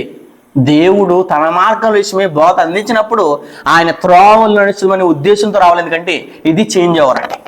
పాతవేంటో తెలుసు, పాత సింహంలో ఉన్నాడో, కానీ సింహం వెలుగబడితే ఏం చేయాలి, వాసం చేయాలి, నివాసం చేయాలి, కూడాలి. ఏం చేయాలంటే దాంతో ఏం చేయాలంటే మేయాలి, దాంతో ఏం చేయాలంటే పండుకోవాలి. అంటే పరిస్థితి మారిందా అంటే కంపల్సరీ మారిపోయింది. మనకి క్రొత్తలో కూడా చెబుతాం చూడండి ఒకసారి. అపోస్తుల కార్యములు 9వ అధ్యాయం 1వ వచనం చదువుతాం. అంటే సృష్టిలో మార్పు జరిగిందా అంటే మార్పు జరిగింది. అది ఎక్కడంటే క్రీస్తు సంఘంలోకి ఎవరైతే వస్తున్నారో, క్రీస్తు సంఘంలో ఎవరైతే చేరుతున్నారో వారి బ్రతుకులు మారితే సృష్టిలో జరిగింది ఏంటిది, క్రొత్త సృష్టి. దాన్ని ఏమంటారంటే నూతన సృష్టి. క్రొత్త సృష్టి అంటే ప్రపంచంలో కనబడిన సృష్టి ఎక్కడ జరగాలి, క్రీస్తు సంఘంలో జరగాలి. ఇది నూతన సృష్టి అంటే. అపోస్తుల కార్యం 9వ అధ్యాయం 1వ వచనం చదువుదాం. అపోస్తుల కార్యం 9వ అధ్యాయం 1వ వచనం. సౌలు ఇంకను ప్రభు యొక్క శిష్యులను బెదిరించుటయు హత్య చేయుటను తనకు ప్రాణాధారమైనట్టు. అంటే తనకు ప్రాణానికి దారం ఏంటంటే శిష్యులను ఏం చేయాలంటే హతమార్చాలి, శిష్యులను ఏం చేయాలి, చంపేయాలి. శిష్యులను బెదిరించుటయు హత్య చేయుటయు తనకు ప్రాణాధారమైనట్టు ప్రధాన యాజకుని వద్దకు వెళ్ళి ఈ మార్గమందున్న పురుషులనైనను స్త్రీలనైనను కనుగొని ఎడలా వారిని బంధించి యెరూషలేము తీసుకొని వచ్చుటకు దమస్కులో సమాజమందులో వారికి ఏమి ఇచ్చాడంట, పత్రికలు ఇమ్మని అడిగాడంటే ఎవరో సౌలు. అంటే పురుషుల్ని స్త్రీల్ని కిరాతకంగా ఏం చేశాడంటే హత్య చేసేవాడు, చంపేసేవాడు. శిష్యుల్ని బెదిరించి ఏం చేశాడంటే హతమార్చేసాడు. ఎవరంటే పౌలు అనే సౌలు. మరి మనం కూడా మన క్యారెక్టర్ని ఒకసారి గుర్తుపెట్టుకోండి. గతంలో నేనులాగా ఉన్నానంటే నాలో ఏం జరగలేదు, మార్పు జరగలేదు, నాలో ఏం జరగలేదు, నూతనత్వం జరగలేదు. చాలా మంది బాత్రూమ్ ఉంటే పేర్లు మార్చుకుంటారు. చాలా మంది పేరు మారింది కానీ జీవితం మారలేదు. వెళ్తే పేరు మార్చుకోమని ఎక్కడ చెప్పండి నీకు. కాబట్టి పేర్ల గురించి ఆలోచిస్తారు కానీ వీళ్ళు బ్రతుకు కదా కావాల్సింది, మార్పు కదా కావాల్సింది అనేది ఖచ్చితంగా ఏం చేయాలంటే ఆలోచించడానికి చాలా మంది కిందకు మాట్లాడేశాడు. 8వ వచనంలో ఏం చెప్పేశాడు, సౌలు లేచి ఏం జరుగుతుందో తెలుసు కదా, దమస్కులో ఒక ఆయన వస్తాడు, ఎవరో గొర్రెపిల్ల. ఈ కిరాతకం ఉన్న ఆయనకి ఏం చేస్తాడంటే ఏం జరుగుతుందంటే కళ్ళు మూతపడ్డలే చేస్తాడు. ఎవరో గొర్రెపిల్ల వచ్చి ఏం చేస్తాడంటే, నాయన సౌలా నువ్వేం చేస్తున్నావు, నన్ను హింసిస్తున్నావు. నేను నిన్ను ఇప్పుడు హింసించానంటే ఇతనికి అర్థం కాలేదు. సంఘం అంటే చాలా మంది ఏమనుకుంటారు, గోళ్ళు అనుకుని ఇప్పుడు గోళ్ళను అలంకరిస్తున్నారు, గోళ్ళకు లైటింగ్లు పెడుతున్నారు చాలా మంది. సంఘం అంటే అది కాదండి. సంఘం అంటే ఏంటి, అపోస్తలుల కార్యం 8వ అధ్యాయం 1వ వచనం. ఆ కాలమందు యెరూషలేములోకి ఏం కలిగిందంట, యెరూషలేములోని సంఘమునకు హింస కలిగింది. అంటే సంఘానికి హింస కలిగిందంటే గోడని సుత్తెట్టును కొడతాడనా? సంఘం అంటే ఎవరో కిందకి చెప్పేశాడు. సంఘమునికి ఏం కలిగిందంట, హింస కలిగినందున అపోస్తులు తప్ప అందరూ యోదయ సమరయ దేశం చెదరిపోయేది. 3వ వచనం ఏం చెప్పేస్తాడు, సౌలు అయితే ఇంటింటాచి వచ్చి పురుషులను స్త్రీలను ఈడ్చుకుని పోయి చెరసాల వేచి ఏం చేస్తాడంట, సంఘమును పాడు చేస్తాడు. ఎవరో పౌలు గారు. అంటే వ్యత్యాసం అంటే గతంలో చాలా కిరాతకుడుగా ఉన్నాడు. ఏ సంఘాన్ని అయితే ప్రభుని యేసుక్రీస్తు కట్టారో ఆ సంఘాన్ని హింసిస్తున్నాడు. ఎవరంటే పౌలు గారు. అంటే గతంలో చాలా భయంకరంగా ఉన్నాడు. ఆయన జీవితంలో నూతన సృష్టి జరగలేదు. ఇంకా పాతతోనే అలాగే బ్రతుకుతున్నాడు. ఎవరంటే పౌలు గారు.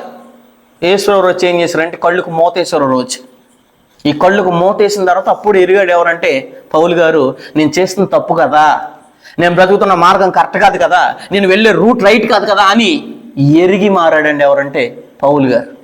కానీ ఈనాడు చాలా మంది నూతన సృష్టి అంటే ఎరగరు, నూతన సృష్టి అంటే తెలియదు. దేవుని మార్గాల గురించి బోధపడుతున్నా ఇంకా మనుషులు సాటిస్ఫై చేసేలాగా, మనుషులు మెప్పించేలాగా, మనుషుల కోసం బ్రతికేలాగా ఉంటారు. కానీ అసలు నేను మారుతుందే, నా దేవుడు నాకు వాక్యం అందిస్తుంది, తన ఉద్దేశ ప్రకారంగా నేను బ్రతకడానికి నీ ఏ ఒక్కరూ ఆలోచన చేయట్లేదండి. జరిగింది చూడండి అక్కడ 9:3 అతడు ప్రయాణం చేయొచ్చు దమస్కు దగ్గరకు వచ్చినప్పుడు అకస్మాత్తుగా ఆకాశం ఏమొచ్చిందంట, ఒక వెలుగు అతని చుట్టూ ప్రకాశించును. అప్పుడు అతడు నేల మీద పడి సౌలా సౌలా ఏమన్నాడు, సౌలా సౌలా నీవేళ నన్ను హింసించుచున్నావని తనతో ఒక స్వరం పొమ్ముట వినిను. ప్రభువా నీవెవడవని అడుగుగా ఆయన నేను నీవు హింసించుచున్నా యేసును అని చెప్పేశాడు. హింసిస్తుంది ఎవరిని? సంఘాన్ని. ఎటుగా చేసేవారు ఏమన్నారు, నన్ను హింసిస్తాను అంటే సంఘం ఎవరిది?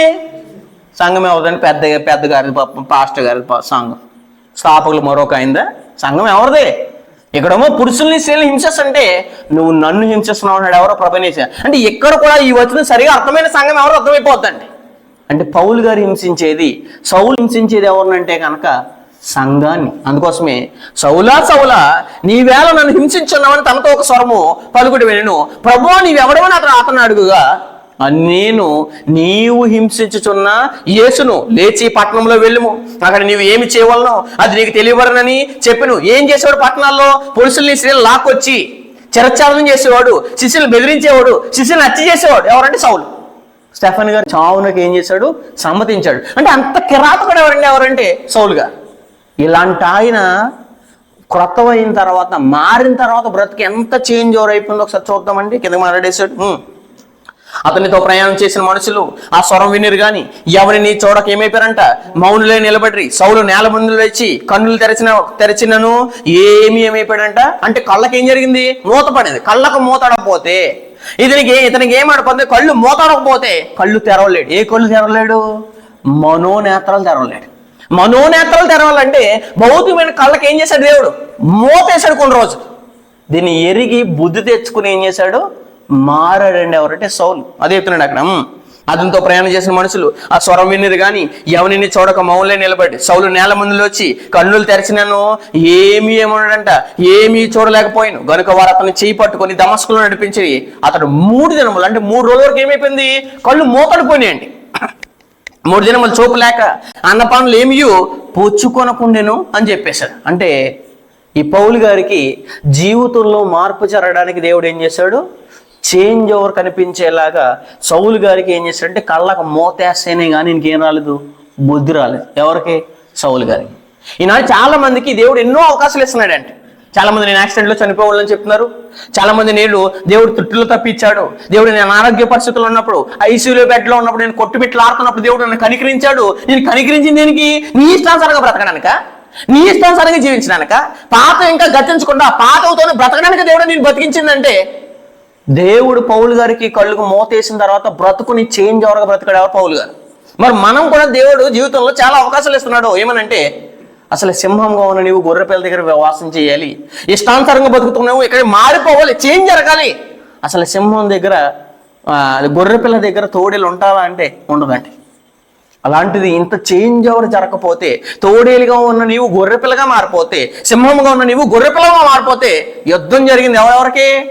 సింహ అనగా పౌలు గారికి, గొర్రెపిల్ల అనగా క్రీస్తు వారికి యుద్ధం జరిగితే ఎవరు గెలిచారు?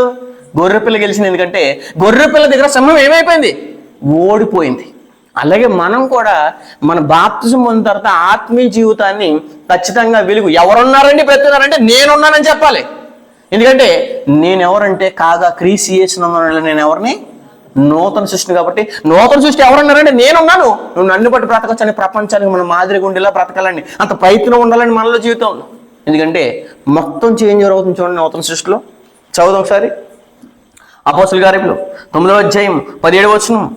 అపోస్తుల గారు 9వ అధ్యాయం 17వ వచనంలో అననీయ వెళ్ళి, అననీయ ఏమైపోతున్నాడంటే భయపడిపోతున్నాడు. సౌలు చాలా కిరాతకుడు కాబట్టి, చంపేస్తాడు కాబట్టి అతని దగ్గరికి వెళ్ళడానికి కూడా భయపడుతున్నాడు. ఎవరంటే అననీయ. అప్పుడు దేవుడు అననీయ అనే వ్యక్తిని ఏం చేస్తున్నాడు? పంపించి ఏం చేస్తున్నాడు చూడండి.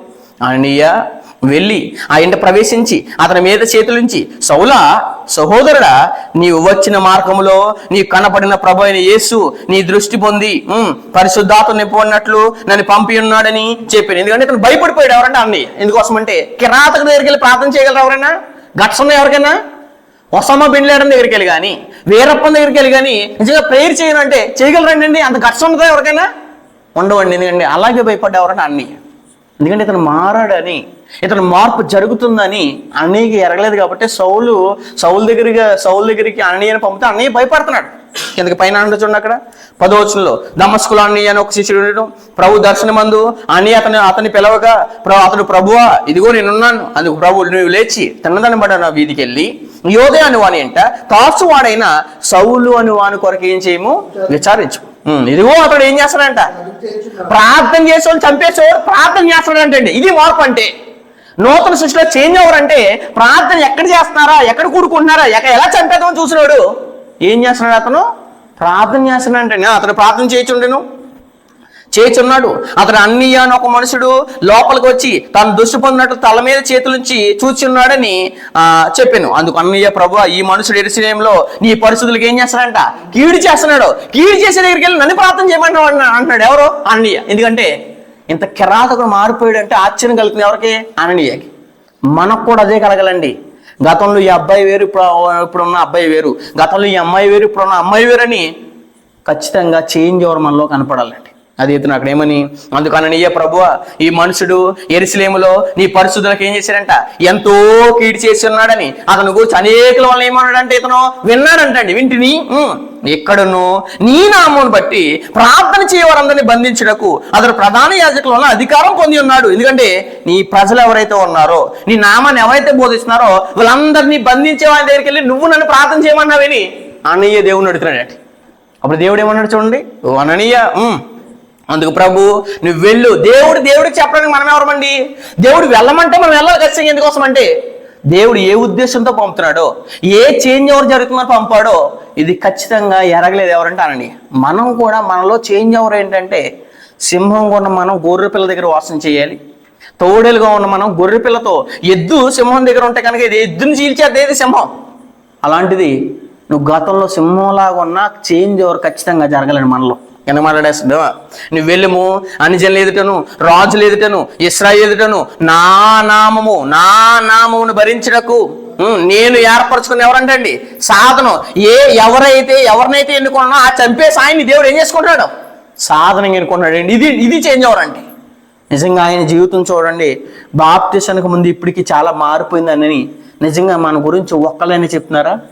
ఒక్కరైనా అసలు మారేటట్టు, మాదిరి కనబడేటట్టు ఎంత చేంజ్ ఓవర్ జరిగిందని మనల్ని బట్టి, మన జీవితాలను బట్టి చాలా మారాడు అనేటట్టు మన జీవితాలు కనపడాలండి సమాజానికి. ఎందుకు మాట్లాడేశాడు, ఇతడు నా నామం కొరకు ఎన్ని శ్రమలు అనుభవింపవాలను. శ్రమ పెట్టిన వాడు ఇప్పుడు ఏం పడాలి? శ్రమ పడాలి. శ్రమ పెట్టిన వాడే శ్రమలు పడడానికి, దెబ్బలు తినడానికి, గుద్దులు తినడానికి, అవమానాలు పడడానికి ఏమవ్వాలంటే డిసైడ్ అయ్యేలా మారిపోతున్నాడు. ఎవరంటే పౌలు గారు.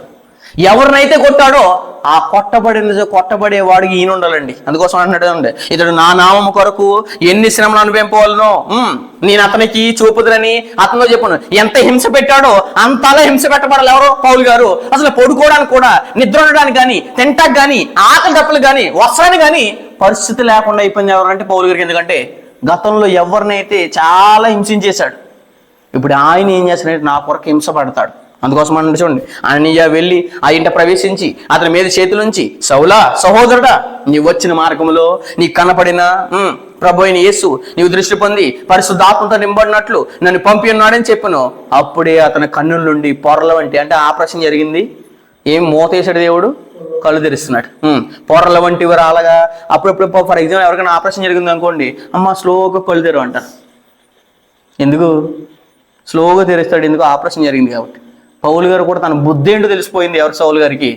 అతను ఏం చేసుకున్నాడంటే కన్ను వంటి పొరలు రాలకి ఏమైందంట దృష్టి కలిగి లేచి ఏం పొందాడు అంటే మార్పు జరిగిందా?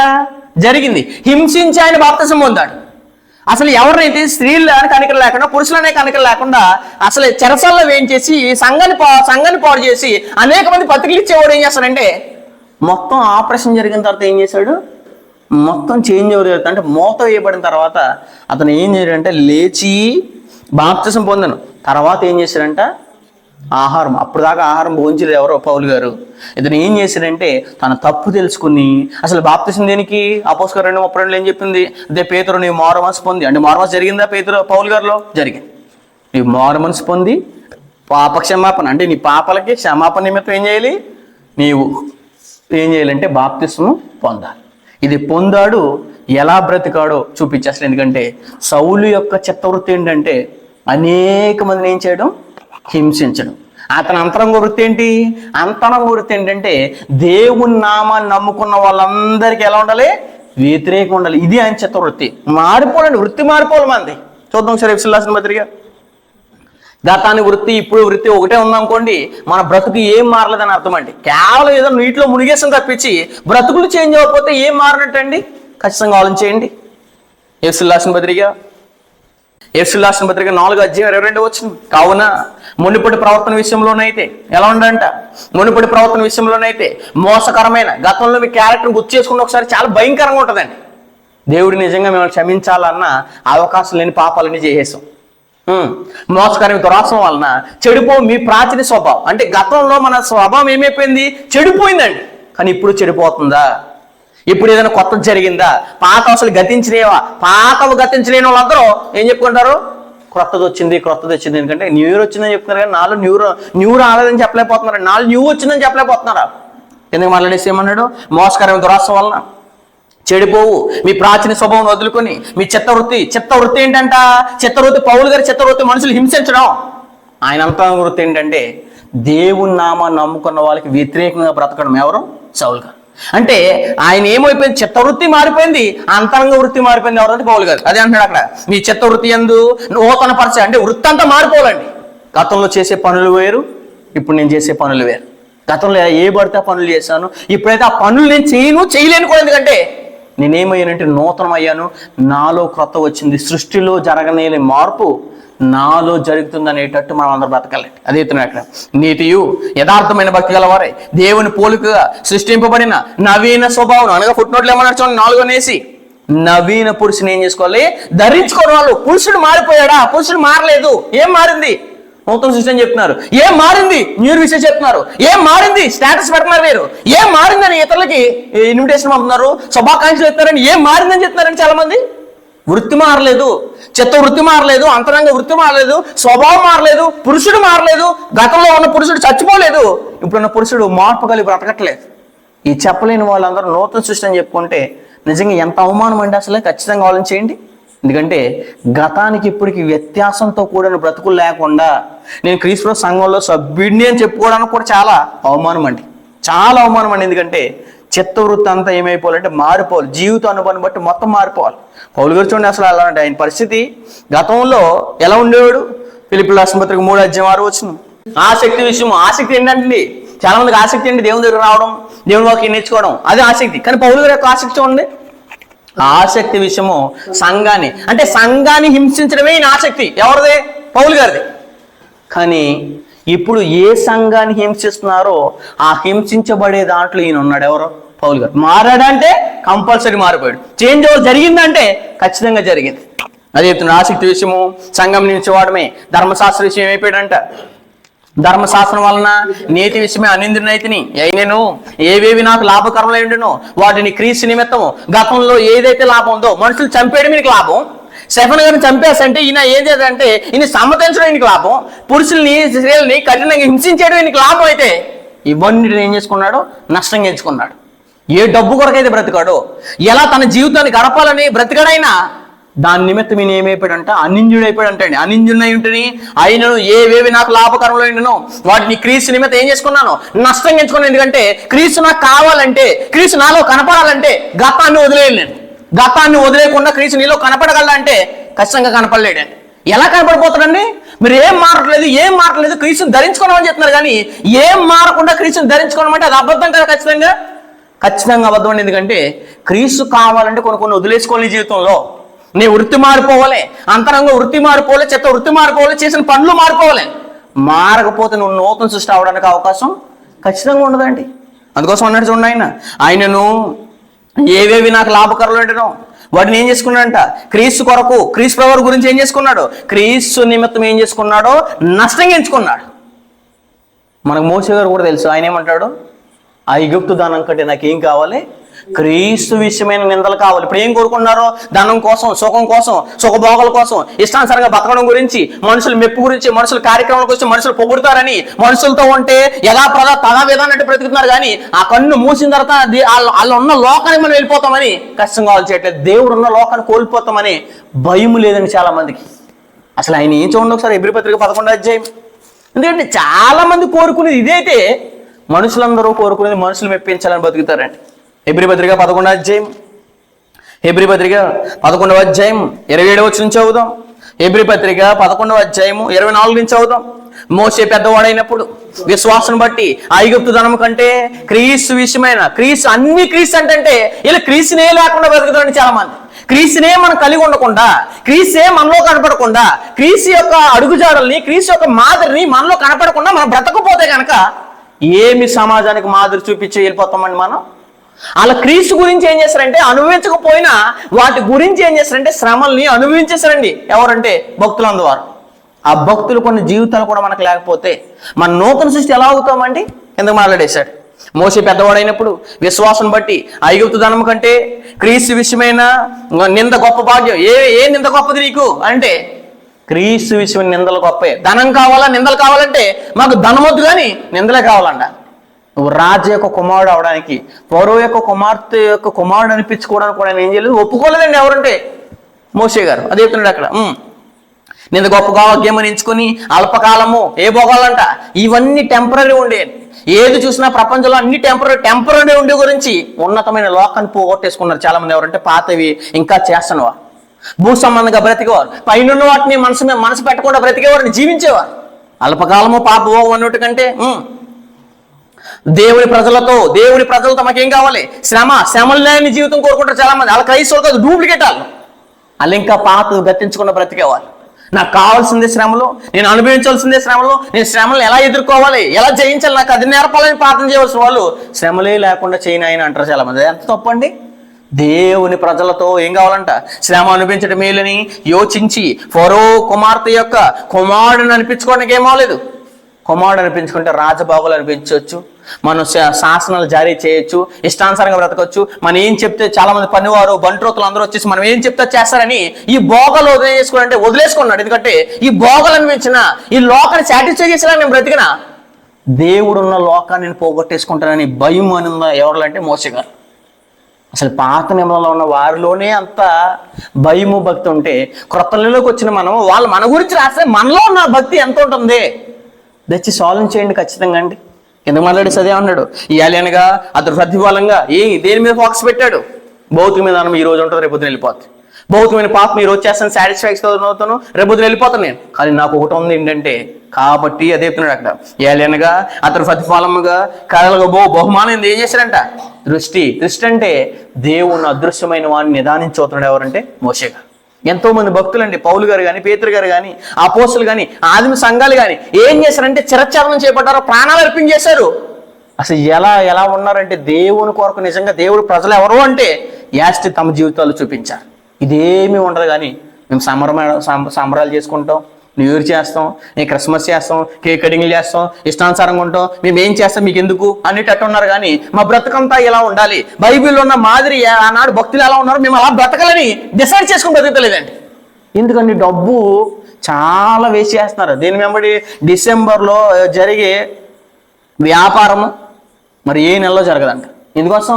ప్రపంచమంతా భౌతికమైన వాటి మీద ఉంటుంది కానీ మనుషులు సాటిస్ఫై చేయాలనుకుంటుంది. కానీ నన్ను కలిగించిన దేవుడిని సాటిస్ఫై చేయాలి, నన్ను రక్షించిన క్రీస్తుని సాటిస్ఫై చేయాలి, ఆ సంతోషపడటం గురించి నా బ్రతుకుందని ఎప్పుడు ఆలోచన అయితే రాకుండా బ్రతుకుతున్నారండి చాలా మంది. మొత్తం మారిపోవాలండి. అదే చెప్తున్నాడు అక్కడ. విశ్వాసం బట్టి అతడు అదృష్టుడైన వాడిని చొచ్చున్నట్టు స్థిరబుద్ధి గలవాడై రాజాగ్రహం భయపడక ఏక నుంచి వెళ్ళిపోయాడంట. ఐగుప్తుని విడిచిపోయి ఇప్పుడు కులాన్ని వదిలేరు, మతాన్ని వదలలేరు. ఎందుకంటే వీళ్ళందరూ కావాలి, వీళ్ళందరూ లేకపోతే నా పరిస్థితి ఏంటి అనుకుంటారు. కానీ అసలు ఐగుప్తులో ఉంటే నేను పరలోకం వెళ్ళని ఎరిగి ఏం చేశాడు? ఐగుప్తుని విడిచెళ్ళిపోయాడు. ఎవరు? మోషే. మరి ఆయన బ్రతికి మన బ్రతికి అసలు వ్యత్యాసం చూసుకుంటే ఎంత వ్యత్యాసం కనపడ. ఆయనకంటే గొప్పగా బతకాలి, ఎందుకంటే ఆయనకంటే గొప్పగా చూస్తున్నాడు దేవుడు మనల్ని. కానీ చూస్తున్న దేవుడు చూసే అంత బ్రతుకు కూడా మనలో కనపడకపోతే ఎంత మోసకరంగా బ్రతుకుతున్నాం. అసలు నూతన ఎక్కడ జరిగింది మనలో? న్యూ అనేది ఎక్కడ కనపడుతుంది? దయచేసి సాల్వ్ చేయండి. కొరింథీయులకు రాసిన 2వ పత్రిక 11వ అధ్యాయం 23వ వచనం నుంచి చదువుతాం. కొరింథీయులకు రాసిన 2వ పత్రిక 11వ అధ్యాయం 23వ వచనం. కొరింథీయులకు రాసిన 2వ పత్రిక 11వ అధ్యాయం 23వ వచనం చదువుతాం. 11వ అధ్యాయం 23వ వచనంలో వారు క్రీస్తు పరిచారకుల వెర్రివాని వలె మాట్లాడుతున్నారు. నేను మరి ఎక్కువగా క్రీస్తు పరిచారకును. ఎవరైనా క్రీస్తు పరిచారకులు అని చెప్పుకుంటే పేరు కింద చాలా మంది పోస్టర్లో నటుల్లోని క్రీస్తు పరిచారకులు అని చెప్పుకుంటే వాళ్ళకంటే నేను గొప్ప పరిచారకుడు ఎలా ఉంటాడో చెప్పేశాడు ఆయన. ఎందుకంటే పేరు చెప్పుకోవడం కాదండి. మేము నూతన సృష్టి, మేము క్రీస్తు సంఘంలో సభ్యులము, మేము క్రీస్తు నందు ఉన్నాము, క్రీస్తు రక్తంలో ప్రపంచ మానవులు ఇది చెప్తున్నారు. కానీ క్రీస్తు నీలో ఉన్నాడా? మీ ఇంట్లో ఉన్నాడా? క్రీస్తులాగా నువ్వు బ్రతుకుతున్నావా? క్రీస్తు మాదిరి చూపిస్తున్నావా? క్రీస్తు లాంటి మనసు ఉందా? క్రీస్తు లాంటి స్వభావం ఉందా? క్రీస్తు లాంటి అడుగుజాడలు ఉన్నాయా? ఇది లేదు అసలు. ఎందుకంటే ప్రపంచ మానవులు ఎలా ఉన్నారంటే పేరుకి చెప్తున్నారు కానీ పేరు క్రైస్తవులు, వన్ డే క్రైస్తవులు. కానీ నా జీవితం ఎలా ఉంటుంది, నా బ్రతికి ఎంతవరకు మారింది అనే ఉద్దేశాలు లేవండి చాలా మందికి. మరి క్రీస్తు పరిచారకుల వెర్రివాని వల్ల మాట్లాడుతున్నావు. మరియు నేను మరి ఎక్కువగా క్రీస్తు పరిచారకుడు ఎలా ఉంటాడో చెప్పేశాడు. ఎందుకంటే పేరు కాదు క్రీస్తు పరిచారకుడు. నేను మరీ ఎక్కువగా క్రీస్తు పరిచారకుడు, మరి విశేషంగా ఏం చేశాను? క్రీస్తు పరిచారకుడు అయితే ప్రయాసపడతాడు, మెప్పు కాదు. మనుషుల నుంచి వచ్చే ముప్పు గురించి మెప్పు. నేను ఏం చేస్తాను? మెప్పిస్తారు, నేను పొగుడతారు, నీ పక్కన పొగుడతారు, పక్కకి వెళ్ళిన తర్వాత నీ దుర్మార్గుడు అని చెప్తారు ఎవరంటే సమాజం. మనుషులు మెప్పు కొరకు దయచేసి బతకండి. ఎందుకంటే నేను క్రీస్తు పరిచారంగా అయితే నేను ఏం పడాలి? ప్రయాసపడ్డాను. ప్రయాసపడితేని మరి అనేక పర్యాయంలో చెరసాలే అసలు ఏదో తప్పు చేశాడు అనుకుంటారు ఇప్పుడున్న సమాజం. కానీ క్రీస్తు కొరకు దేవుని నిమిత్తము, స్వార్థ నిమిత్తం నా ప్రాణాన్ని త్యాగం చేయడం నేను ఎక్కడ ఉన్నానంటే చెరసాల్లో ఉన్నాను. అనేక పర్యాలు, ఒకసారి రెండుసార్లు కాదు, ఒక్కసారి వేసేనే ఏం చేస్తారంటే అసలు ప్రపంచంలో హైలైట్ చేస్తారు మనల్ని. కానీ అనేక సార్లు ఏమయ్యారు? చెరసాల్లో ఉన్నారంటే. అనేకసారి చెరసాల్లో ఉంటుంది. అపరిమితంగా అసలు మితముగా దెబ్బలు తింటేనే కష్టం మనకి. ఒకసారి కొడతని సీరియస్ అయిపోతాం, ఎవరైనా కొడతంటే తిరిగి రియాక్ట్ అయిపోతున్నాం. అంటే ఏం మారాడు నీలోనో పురుషుడు? ఏం మారింది? చేంజ్ అవ్వరు నీలో. ఆయన ఏం చేస్తాడంట? ఆయన ఎందుకు కపటమేమీ లేదు, ఆయన దూషింపబడి బదులు దూషించలేదు, న్యాయముగా తీర్పు తీర్చి దేవునికి తాను ఏం చేసుకున్నాడు. మరి ఎవరైనా కొడతంటే నువ్వేం చేయకూడదు? గొర్రె పిల్ల తిరిగి రియాక్ట్ అవ్వదు. రియాక్ట్ అవుతున్నావు అంటే మారలేదు, పురుషుడు మారలేదు, పురుషుడు చచ్చిపోలేదు. ఎందుకే? పురుషుడు చచ్చిపోతే మార్పు కనపడుతుంది. మార్పు కనపడట్లేదంటే కనుక నీలో నూతన సృష్టి జరగలేదు. జరిగితే వేరేలా ఉంటుంది పరిస్థితి. ఎందుకు మాట్లాడేశాడు? అనేక పర్యాయం ఎవరినైతే కొట్టాడో ఇప్పుడు కొట్టించుకుంటున్నాడండి ఆయన. ఎవరినైతే చెరసాల్లో వేసాడో ఈయన ఎక్కడ ఉన్నాడో చెరసాల్లో ఉన్నాడు. ఈయన చెరసాల్లో ఉండడం ఏంటంటే పౌలు గారు అనేక మందిని ఏం చేశాడంటే చెరసాలు వేసాడంటే. అపోస్తలుల 9:3 చదవం మనం. కానీ ఇక్కడ ఈయన చెరసాల్లో ఉంటున్నాడు. ఎవరినైతే కొట్టాడు ఇప్పుడు ఈయన కొట్టించుకుంటున్నాడు. అంటే మారిందా అంటే ఖచ్చితంగా మారిపోయిందండి. అపరిమితంగా దెబ్బలు తింటుంది. అనేక మార్లు ఎలా ఉన్నాడంట? ప్రాణాపాయాలు, అంటే బతుకుతాననే అవకాశం కూడా లేదు ఎవరికి? అపోస్తలులకి. అనేక పర్యాలు ప్రాణాపాయాలు ఉంటుని యూదుల చేత 5 మార్లు ఒకటి తక్కువ ఏం చేస్తాడంట? 40 దెబ్బలు, అంటే 39 దెబ్బలు. ఎన్నిసార్లు తిన్నాడు ఆయన? 5 సార్లు తిన్నాడు. ఒకటి తక్కువ 39 దెబ్బలు 5 సార్లు తిన్నాడు. ఒక్కసారి కొడతనే పారిపోయే వాళ్ళు, పిరికోళ్ళు చాలా మంది ఉన్నారు క్రైస్తవుల్లో. నూతన సృష్టి జరగలేని అందరూ, మార్పు జరగలేని అందరూ ఖచ్చితంగా జీవితాలు కనపడవండి. ఏదో మెరిపేస్తారు, మనుషులు నచ్చేటట్టు బ్రతుకుతారు, కానీ దేవుని సాటిస్ఫై చేసేటట్టు బ్రతకలేరండి. నూతనత్వం అంటే అర్థం కాలేదని చాలా మంది నూతనత్వం అంటే డేట్ అనుకున్నారు. మరి మారింది ఏంటంటే డేట్. మరి డేట్ అయినా మారుతుంది, నాలో మార్పు లేదని ఎప్పుడైనా ఒక్కసారి తమకు తాముగా ప్రశ్నించుకున్నవారు, తమ తాను పరీక్ష చేసుకున్నవారు, విమర్శ చేసుకున్నవారు, శోధించుకుని సవరించుకునే వాళ్ళు ఉన్నారా అంటే లేరండి. డేట్ మారుతుంది, నెల మారుతుంది. జనవరి తర్వాత ఏమొస్తుంది? ఫిబ్రవరి వస్తుంది. ఫిబ్రవరి తర్వాత ఏమొస్తుంది? మార్చి వస్తుంది. ఇదే జరుగుతుందా 2025లో? ఇదే జరుగుతుంది. ఏమన్నా మారిందా ప్రపంచంలో? సూర్యుడు పోనీ ఎక్కడ ఉదయిస్తాడు ఇప్పుడు? ప్రజెంట్ సూర్యుడు ఎక్కడ ఉదయిస్తున్నాడు? తూర్పును ఉదయిస్తాడు. ఉదయిస్తే ఇప్పుడు పడవలో ఉదయిస్తాడా, లేదా నార్త్లో ఉదయిస్తాడా, లేదా సౌత్లో ఉదయిస్తాడా? ఉదయించడండి. ఎందుకంటే ఎక్కడున్న సూర్యుడు అక్కడే ఉన్నాడు, ఎక్కడున్న భూమి అక్కడే ఉంది. అదే భూమిలో మనం ఉన్నాం. టైం మారలేదు. డేట్ మారుతుంది, రోజు మారుతుంది, నెల మారుతుంది, కానీ మనలో ఏమీ మారట్లే. జీవితం మారట్లే, క్యారెక్టర్ మారట్లే, విధి విధానాలు మారట్లే, అసలు మన జీవితం ఏం మారట్లేదు, ఇతరులకు మాదిరిగా లేము. అసలు ఏం బ్రతకమనము అని న్యూ ఇయర్ చెప్తున్నావు. బతకలేని వాళ్ళందరూ పోగేసుకుని ఏం చేస్తారంటే న్యూ ఇయర్ సెలబ్రేట్ చేస్తారండి. ఎందుకోసం అండి? అది మనలో మార్పు ఉంటే నిజంగా చేయండి అంటే, మనలో మార్పు లేకుండా న్యూ అని చెప్పుకుంటాం. ఎంత అబద్ధం! కొట్టినోడు కొట్టించుకుంటాడంటే మారాడు ఆయన. చూడండి అక్కడ, యూదుల చేత 5 మార్లు ఒకటి తక్కువ 40 దెబ్బలు తింటిని, 3 మార్లు బెత్తలతో కొట్టబడితే, 3 మార్లు అంటే 3 సార్లు ఏం చేశాడంట? బెత్తలతో కొట్టేశాడంట. కొట్టినోడు కొట్టించుకున్నాడు దేని చేత? బెత్తాల చేత. బెత్తములతో కొట్టబడితే ఒకసారి రాళ్ళతో కొట్టబడుతుంది. ఎక్కడ జరిగింది అది? అపోస్తలుల గారు 19 జరుగుతుంది. ఎక్కడ? అంత్యోక ఈకులో రాళ్ళతో కొట్టేస్తారు. ఎవరిని? పౌలు గారు రాళ్ళతో కొట్టేస్తారు. రాళ్ళతో కొట్టేసాడు, కొట్టించుకుంటున్నాడు. చంపేశాడు. ఎవరిని రాళ్ళతో కొట్టేశాడండి? ఈయన ముందే కళ్ళెదుటిని చంపేశారు ఒక ఆయన. ఎవరిని? సౌలు గారిని ఎలా కొట్టారు? రాళ్ళతో కొట్టేశారు. చూస్తుండగా కనికరం లేకుండా సమ్మతించాడే కానీ చేస్తుంది తప్పు, మీరు చేస్తుంది దుర్మార్గం అని యూదులు ఖండించలేదు ఎవరు? సౌలు గారు. అదే రాళ్ళతో కొడుతుంటే చూసిన ఆయన ఇప్పుడు అదే రాళ్ళ చేత అనేక మంది కొడుతుంటే ఏం చేస్తున్నాడు? భరిస్తున్నాడు. ఇది మార్పు అంటే, ఇది వ్యత్యాసం అంటే, ఇది పాప గతించినవి అంటే, ఇది కొత్తవైనవి అంటే. ఇలా మార్పు జరగాలండి. ఇది నూతనత్వం అంటే ఏంటి? కింద మాట్లాడేసాడు ఏమని? ఒక రాత్రి పగళ్ళు సముద్రంలో మీరు ఒక వాటర్లో ఒక రోజు ఉండండి, పరిస్థితి ఎలా ఉంటుంది?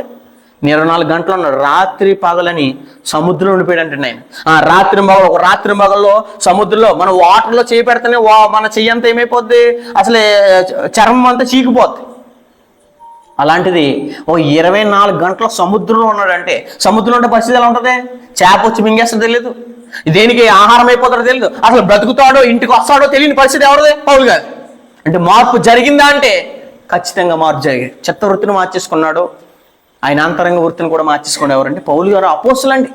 మనలో ఎలా ఇంత మార్పు కనబడుతుందా ఈనాడు సమాజంలో? ఇంత మార్పు లేకుండా మనం న్యూ ఇయర్ అని నూతనత్వం అని ఏ నూతనత్వం నీలోకి వచ్చింది?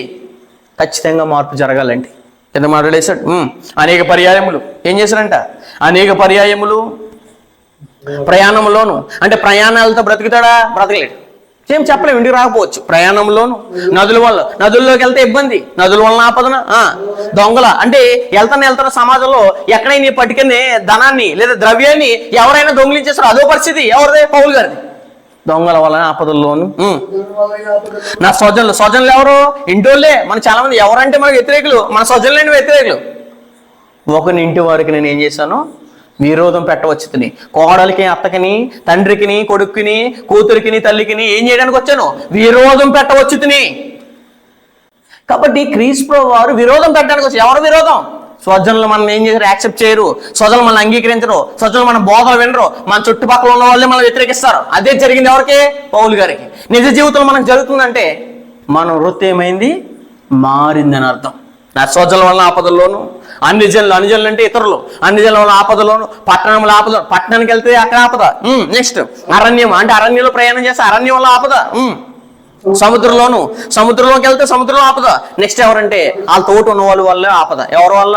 మనతో పాటు ఉండి మనల్ని పొడిచేస్తారు కొంతమంది. వాళ్ళని ఏమన్నారంటే కపట సహోదరులు. కపట సహోదరుల ఆపదల్లోను, ఒంటిని ప్రయాసముతోను, నెక్స్ట్ ఏం చెప్పేశాడు? ప్రయాసముతోను, కష్టములతోను, తరచుగా జాగరణాలు. ఒక రోజు మీటింగ్ పెడతంటే అర్ధరాత్రి అంతా బోధిస్తేనే మనకేమొచ్చేదంటే ఏంటండి నేను ముగించట్లేదు అని అంటాం. ఆయన పరిస్థితి ఏంటండి? జాగరణాలు అంటే ఎన్నిసార్లు? కష్టములతోనూ తరచుగా, అంటే నీకు నిద్ర ఉందంటే నిద్ర లేని పరిస్థితి అండి. ఇదేంటి భక్తి అంటే, ఇదంటే మార్పు అంటే, ఇదండి నూతనత్వం అంటే.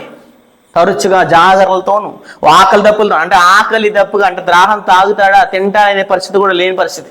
ఇది నూతనత్వం అండి. ఆకలి దప్పులతోనూ తరచుగా ఏంటిది అంట?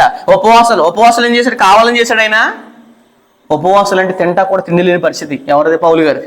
ఉపవాసంతోను, చలితోను, అంటే చలేసుకుంటే ఎక్కడ ఉంటాడో ఆయన, ఏ చోట ఉంటాడో, సముద్రంలో ఉంటాడో, అరణ్యంలో ఉంటాడో, ఎక్కడ ఉంటాడో ఆయనకి తెలియదు.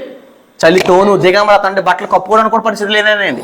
దిగంబరతంతో ఉంటేనే ఇంకనూ చెప్పవలసినవి ఇవి చెప్తేనే చాలా ఉన్నాయనుకున్నామా, కానీ ఇంకా చెప్పవలసినవి ఎన్ని ఉన్నాయంట? అనేకం. అంటే వృత్తి మారిందా? మారిపోయింది. పురుషుడు మారాడా? మారిపోయాడు. గతంలో ఉన్న సౌలు చచ్చిపోయాడా? చచ్చిపోయాడు. ఇప్పుడు పౌలుగా కనపడుతున్నాడు. పౌలులో కనపడేది ఎవరో? ప్రభు అయిన యేసుక్రీస్తు వారు. మరి మనం మారితే, మనం బాప్తిసం పొందితే మనలో కనపడవలసింది ఎవరో? ప్రభు అయిన యేసుక్రీస్తు వారు. గలతీయులకు రాసిన పత్రిక 2వ అధ్యాయం.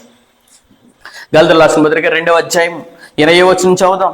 గలతీయులకు రాసిన పత్రిక 2వ అధ్యాయం 20వ వచనం. గలతీయులకు రాసిన పత్రిక 2వ అధ్యాయం 20వ వచనం. ఎవరు పడితే వాళ్ళు మేము నూతన సృష్టి అని కానీ, మేము క్రీస్తు సంఘ సభ్యులు అని చెప్పుకోవడం చాలా అవమానం అండి అది. నేను క్రీస్తు కూడా, అంటే క్రీస్తు ఏం చేపట్టారు? మన పాపాలని తన మీద వేసుకుని ఆ శాపాన్ని భరించి ఆయన ఏమయ్యాడంటే చనిపోయాడు. ఎవరంటే సిలువలో. నేను కూడా చచ్చిపోయాను. ఏ విషయంలో? నా గత జీవితం విషయంలో చచ్చిపోయాను. ఇక నుంచి కనపడేది నేను కాదంటే జీవించేది నేను కాదు. ఇంకా మీరు జీవిస్తున్నారా? ఒకసారి మీ ఆలోచనలు గతంలో ఉన్న ఆలోచనలు ఇప్పుడే ఉంటున్నాయా? గతంలో ఉన్న మాటలు ఇప్పుడే ఉంటున్నాయా? గతంలో ఉన్న అడుగులు ఇప్పుడే ఉంటున్నాయా? గతంలో ఉన్న స్వభావం ఇంకా ఉందా? గతంలో ఉన్న పురుషుడు ఇంకా తిరుగుతున్నాడా? సమాధి చేయడం అంటే అర్థం తెలుసా మీకు? సమాధి చేసిన వ్యక్తి కనపడతాడండి ఎక్కడైనా? కనపడ. మరి మన బాప్తిసంలో కూడా మన జీవితాన్ని సమాధి చేసాం. సమాధి చేసినోడు ఎందుకు తిరుగుతున్నాడు మనలో? ఎందుకు కనపడుతున్నాడు మనలో? సార్ దయచేసి ఆలోచించండి. ఎందుకంటే నేను ఇంకా బ్రతకనని చెప్పాడు చూడండి. ఆయన బ్రతికేది నాలో ఎవరో? ప్రభువైన యేసుక్రీస్తు వారు. ఎందుకంటే గతంలో పౌలుగా బ్రతికితే చాలా భయంకరుడు ఆయన. అందుకోసం అన్నాడు చూడండి అక్కడ, ఇక నువ్వు జీవించేవాడును నేను కాను నీలో నీవు బ్రతకూడదు. ఇంకెందుకోసం అంటే నీలో కనపడాల్సిన నీలో బ్రతకవలసింది ఎవరు? నూతన సృష్టి ఆయనే ప్రభువైన యేసుక్రీస్తు. అదే చెప్పేస్తున్నాడు. ఇక నువ్వు జీవించేవాడు నేను కాదు, క్రీస్తే నా యందు జీవించున్నాడు. నేను ఇప్పుడు శరీరం ముందు జీవించున్న జీవితము నన్ను ప్రేమించి నా కొరకు తను తాను అప్పగించుకున్న దేవుని కుమారుని అందులో విశ్వాసం నా కొరకు ఆయన ఏం చేసుకున్నాడు? అప్పగించేసుకున్నాడు. ప్రాణాన్ని త్యాగం చేశాడు. సిలువ మీద నరకయాతన చేశాడు. 6 గంటలు సిలువ మీద ఉన్నాడు ఎవరైనా యేసువారు. ఉదయం 10 గంటలు సిలువ వేస్తే 3 వరకు దింపలేదు ఆయన్ని.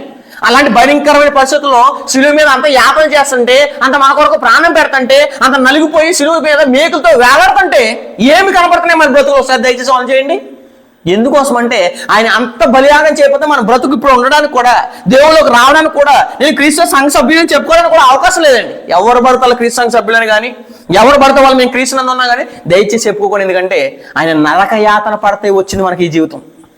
ఆయన నరకయాతన చేస్తే వచ్చింది మనకి ఈ బాప్తిసంలో కడగబడ్డం. మరి కడగబడిన మనము కడిగబడిన పంది బురదలో దొలినట్టు ఇంకా అలాగే దొలుతున్నాం మనం. ఇంకేం మారిందా? కుక్క ఏం చేసిందంటే కక్కేసింది తినేస్తుందంట. అలాగే పంది ఎంత కడిగిన ఏం చేస్తుంది? మళ్ళీ మురికిలోకి వెళ్తుంది, బురదలోకి వెళ్తుంది. అలాగే మనం పాపాన్ని విడిచిపెట్టేసిన మనము, పాపం వద్దు అనుకున్న మనము మరలా పాపంలోకి వెళ్ళి ఇంకా దాంట్లోనే దొల్లుతున్నాము. ఒకసారి దయచేసి ఆలోచన చేయండి. ఎందుకోసం అంటే మొత్తం మారాలండి. పురుషుడు మారిపోవాలి. ఇదంటే నూతనత్వం అంటే. ఎందుకంటే ఎవరు పడితే నరకయాతన చేత వచ్చింది క్రీస్తు సంఘం. తెలుసో లేదా మీకు? కొలస్సీయులకు రాసిన పత్రిక 1వ అధ్యాయం. సాధారణంగా రాలేదండి క్రీస్తు సంఘము. రావాలంటే సాధారణంగా రాలేదు. అది ఎలా వచ్చింది? 1వ అధ్యాయం 24వ వచనం. ఇప్పుడు మీ కొరకు నేను అనుభవించున్న, కొలస్సీయులకు రాసిన పత్రిక 1వ అధ్యాయం 1వ వచనం. ఇప్పుడు మీ కొరకు నేను అనుభవించున్న శ్రమల యందు ఏం చేస్తారంట? సంతోషించు. క్రీస్తులో శ్రమలు పడుతున్నారంటే, పౌలుగా శ్రమలు పడుతున్నారంటే ఏం చేశారు? సంతోషించారండి వాళ్ళు. ఎందుకోసం అంటే వాళ్ళ శ్రమ పెట్టబడకపోతే మన సంఘంలో చేర్చబడలేం. అనుభవించిన శ్రమలు ఎందుకు సంతోషించు. సంఘము అను అంటారు చేసుకోండి. సంఘము అను ఆయన శరీరం కొరకు ఏం పడ్డాడంట? క్రీస్తు పడిన పాటలు. నేను క్రీస్తు సంఘంలో సభ్యునంటే ఆయన పడిన పాటలు మనలో ఉన్నాయా? ఆయన తగిన బ్రతుకు మనలో ఉందా? ఆయనేమో ఏ తప్పు చేయకుండా శిక్ష అనుభవిస్తే మనం ఏ తప్పు చేయకుండా శిక్ష అనుభవించడానికి ఇష్టపడట్లేదంటే కనుక ఈ పురుషుడు ఎక్కడ మారాడు మనలో? పురుషుడు మారిపోవాలండి. దయచేసి పురుషుడు చేంజ్ ఓవర్ ఖచ్చితంగా జరగాలి మనలో. అదే చెప్తున్నాడు అక్కడ ఏమని? సంఘమును ఆయన శరీరం కొరకు క్రీస్తు పడిన పాటలో పౌలు గారు ఎన్ని పడ్డారంట? కొన్ని అంటండి. కొదువైన వాటి అన్నాడు చూడండి. కొదువైన వాటి ఎందు నా వంతు అంటే ఆయన అన్ని చేయగలంటే అన్ని చేయలేడు. మనం కూడా క్రీస్తు పడినట్టు పడగలమా? పడలేం. కానీ ఆయన పడిన దాంట్లో కొన్నైనా పడాలండి మనం. కొదువైన వాటి ఎందు నా వంతు, నా శరీరం అందు ఏం చేస్తున్నాను? సంపూర్ణం చేయించున్నానని చెప్పి. అంటే వృత్తి మారిందా? మారింది. పనులు మారాయి. పురుషుడు మారాడు. పాత గతించిని కొత్త అయ్యింది ఖచ్చితంగా. ఇలా మన జీవితంలో కూడా ఒక్కసారి ఇంటికి వెళ్ళి దయచేసి ఈ రోజైనా పరిశీలన చేయండి. గతానికి నేను 3 సంవత్సరాలు అయిపోతుందని చెప్తున్నాను, 4 సంవత్సరాలు అని చెప్తున్నాను బాప్తిసం పొంది. ఇంకా బాప్తిసం పొందే వాళ్ళు కూడా దయచేసి చెప్తున్నాను. ఎందుకంటే బాప్తిసం పొందడం అంటే సామాన్యం కాదు. సవాల్తో కూడిన జీవితం, సవాల్ చేసి బ్రతకవలసిన జీవితం, సమాజానికి చాటి చెప్పవలసిన జీవితం, సమాజానికి క్రీస్తుని కనపరచవలసిన జీవితం. అవన్నీ డిసైడ్ చేసుకుని మన దాంట్లో మునగాలండి.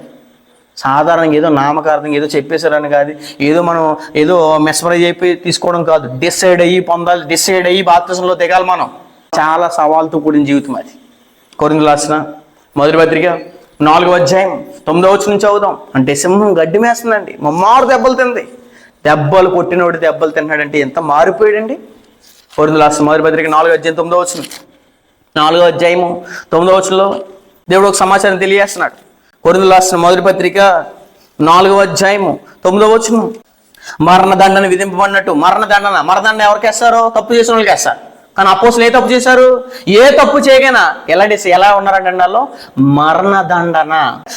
మరణదండన విధింపబడే వారమైనట్టు దేవుడు అపోస్తులైన మమ్మును, అంటే పౌలు గారు ఒక్కరే బ్రతికారంటే అందరూ బతికారు. అందరూ పాతవి గతించేలా బ్రతికారండి. మరణదండన విధింపబడవారమైనట్టు దేవుడు అపోస్తులమైన మమ్మును ఏం చేశాడంట? అందరికంటే కనపడించున్నాడని నాకు తోచున్నది. మేము లోకమునకు ఎలా ఉన్నామంట? మేము లోకమునకును దేవదూతలకును మనుషులకు ఎలా ఉన్నాం? వేడుకున్నాం. ప్రపంచమంతా ఇప్పుడు అపోస్తుల గురించి చెప్పుకుంటుంది, ప్రపంచమంతా ఆది సంఘాన్ని గురించి చెప్పుకుంటుంది, ప్రపంచమంతా క్రీస్తు సంఘాన్ని గురించి చెప్పుకుంటుంది. అంటే అలా బ్రతికారు గారి చెప్పుకుంటుందండి. మనం కూడా ఇలా చచ్చిపోయాం అనుకోండి, రేపటి తలం 1 సంవత్సరంలో ఒక అబ్బాయి ఉండేవాడండి. ఒక అమ్మాయి ఉండేది, పలానా సంఘస్థులు ఉండేవారండి, చాలా గొప్పగా బ్రతకారండి, మనం వాళ్ళు గుర్తు చేసుకోవాలనేటట్టు బ్రతకాలండి. ఉందా బతుకు? లేదు. లేకుండా ఎలా నూతన సృష్టి అవుతామండి? వాళ్ళు ఎలా ఉన్నారంట? లోకానికి దేవదూతకును ఎలా ఉన్నారంట? లోకమునకును దేవదూతకును మనుషులకు ఎలా ఉన్నాం? వేడుక. మనం చూసుకుంటే చాలా వేడుకలకి ఎవరికి అపోస్తులు చూస్తాయి. మనం ఇప్పుడు అపోస్తులు చూసి ఏం చేస్తామంటే చాలా గొప్పగా చెప్పుకోండి, ఎందుకంటే అలా బ్రతికారు కంటే గొప్పగా చెప్పుకోండమ్మా. మనం కూడా అలా బ్రతికి చచ్చిపోతే కనుక రేపటి తరం మనల్ని గుర్తు చేసుకుని బ్రతుకుతుందండి. మాకు మాదిరి ఎవరంటే మా నాన్నగారు మా అమ్మగారు అని చెప్పుకుని బ్రతికేలా ఉండాలి. ఎవరంటే రేపటి తరం వచ్చే తరం అనేటట్టు మన బ్రతుకులు కనపడాలండి. అదే కొరింథీయులకు రాసిన మొదటి పత్రిక 4వ అధ్యాయం 11వ వచనం చదువుదాం. 4వ అధ్యాయం 11వ వచనంలో ఈ గడియ వరకు ఎలా ఉన్నారంట? ఆకలి దప్పులు గలవారము, దిగంబరులము. ఎలాగంటండి? పరిస్థితి మారిపోయింది.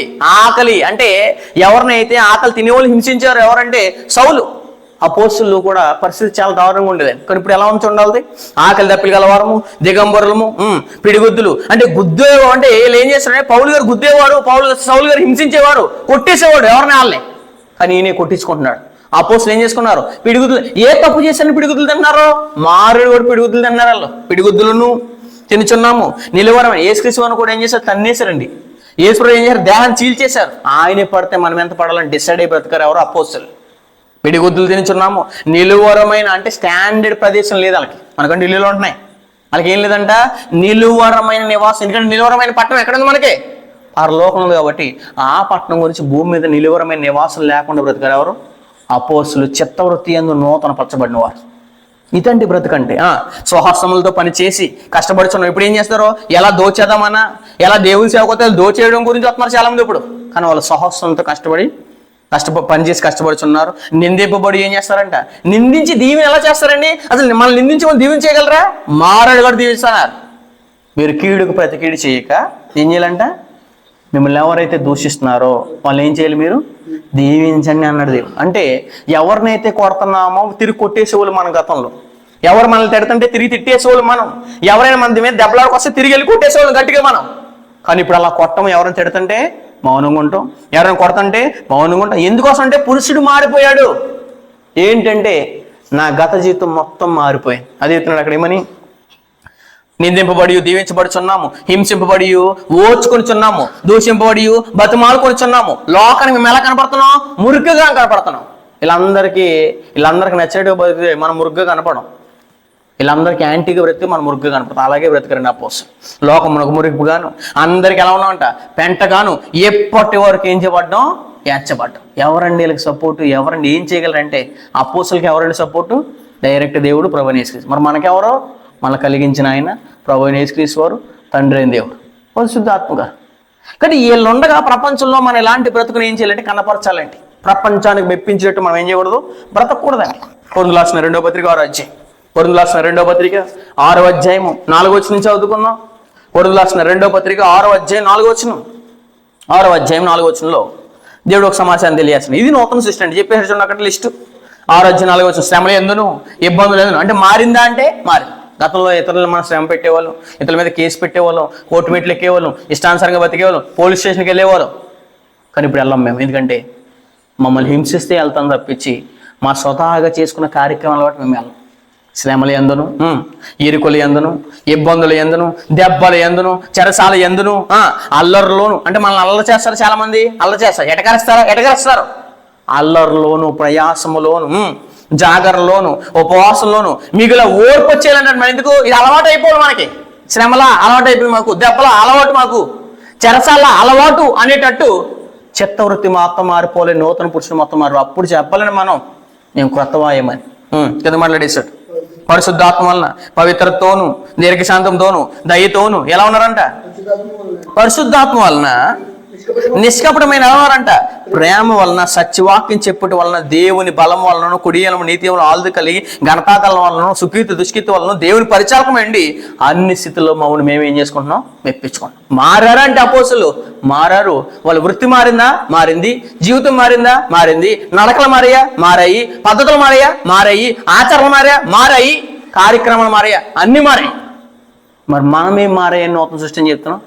మనమేం మారామని బాప్తిసం పొందుదాం అని చెప్తున్నాం. నేను బాప్తిసం పొందాను అని ఎవరైనా చెప్తే గట్స్ కలిగిన వాళ్ళు చెప్పాలండి. ఎందుకంటే డిసైడ్ అయ్యి మాత్రమే నేను నీటిలోకి దిగాను. డిసైడ్ అయ్యి మాత్రం ఈరోజు బాప్తిసం పొందాను అనేటట్టు మన బ్రతుకులు కనపడాలి. ఎందుకంటే ఇది మారడం అండి. క్రీస్తులోనికి వస్తే పరిస్థితి అంతా మారిపోవాలి. పూర్వం దోషకుడు, హింసకుడు, హానికరుడు, కానీ ఇప్పుడు ఎవరైతే హింసిస్తున్నారో ఆ లిస్టులో ఉన్నవాడు, ఎవరైతే కొడతారో ఆ కొట్టించుకున్నవాడు, ఎవరైతే తిడతారో తిట్టించుకున్నవాడు, ఎవరైతే హింసిస్తారో ఆ హింసించబడేవాడు, మొత్తం మారాలండి. ఎందుకంటే నిజంగా గతంలో కంటే ఇప్పటికి చాలా మారిపోయేటట్టు మన జీవితంలో కనపడాలి. మనం మంచి సాక్ష్యం ఉండాలి. ఎవరంటే వెరుపాటు వాళ్ళు. ఎందుకోసం అంటే మన బ్రతుకు అలా మారితేనే కానీ మనం చెప్పలేమండి. అప్పుడు ఏం నూతన దృష్టి అసలు ఇలా లేకపోతే కనుక మన కన్ను మూసిన తర్వాత అంటే బతుకుండగానే దేవుడు ఏం చేస్తాడు, జీవ గ్రంథంలో మీ పేరు రాయబడిన యెడల మీరు పరలోకానికి ఖచ్చితంగా వెళ్ళరు. జీవ గ్రంథంలో మన పేరు లేదంటే మనం ఎలా బ్రతికమని అర్థం? పాతవి గతించకుండా బ్రతికమని అర్థం. పాతవి గతిస్తే నీ పేరు ఎక్కడ ఉంటుంది? జీవ గ్రంథంలో ఉంటుంది. పాతవి గతించలేని వల్ల నీ పేరు ఎక్కడ ఉంటుంది? నరకంలో ఉంది. ప్రకటన గ్రంథము 20 అధ్యాయము 15 వచనం, ఎవని పేరైనను ఫుట్ నోట్లో ఎవడైనను అని రాశాడు. ఎవని పేరైనను జీవ గ్రంథమందు, అంటే ఎవరు కనపడతారో జీవించే వాళ్ళ గ్రంథంలో ఉంటారు. ఇదికోసం అంటే దేవుని కొరకు బ్రతికేవాళ్ళండి.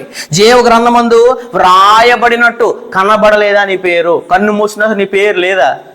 భూమి మీద నువ్వు ఎలా బ్రతుకోవో నీకే తెలిసిపోయింది.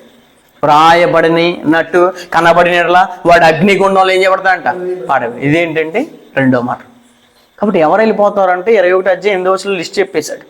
కాబట్టి మన పేరు దాంట్లో లేదంటే మనం ఏం చేయబడలేదు. బాప్తిసంలో నామకార్థంగా తీసుకున్నాం కానీ నిజంగా చేంజ్ ఎవరు అవడానికి తీసుకోలేదు, మారడానికి తీసుకోలేదు, నిజంగా నాలో జీవితాన్ని కనపరచాలని తీసుకోలేదు. మనం కేవలం ఏదో అందరూ తీసుకున్నారని తీసుకున్నాం కానీ నిజంగా నా పురుషుడు చచ్చిపోవాలి, సమాధి చేయబడాలి, ఇంకా ఆ పురుషుడు మరలా కనపడకూడదు అనేటట్టు బ్రతికితేనే చెప్పాలండి. ఏమని ఇప్పుడు చెప్దాం. ఏమని?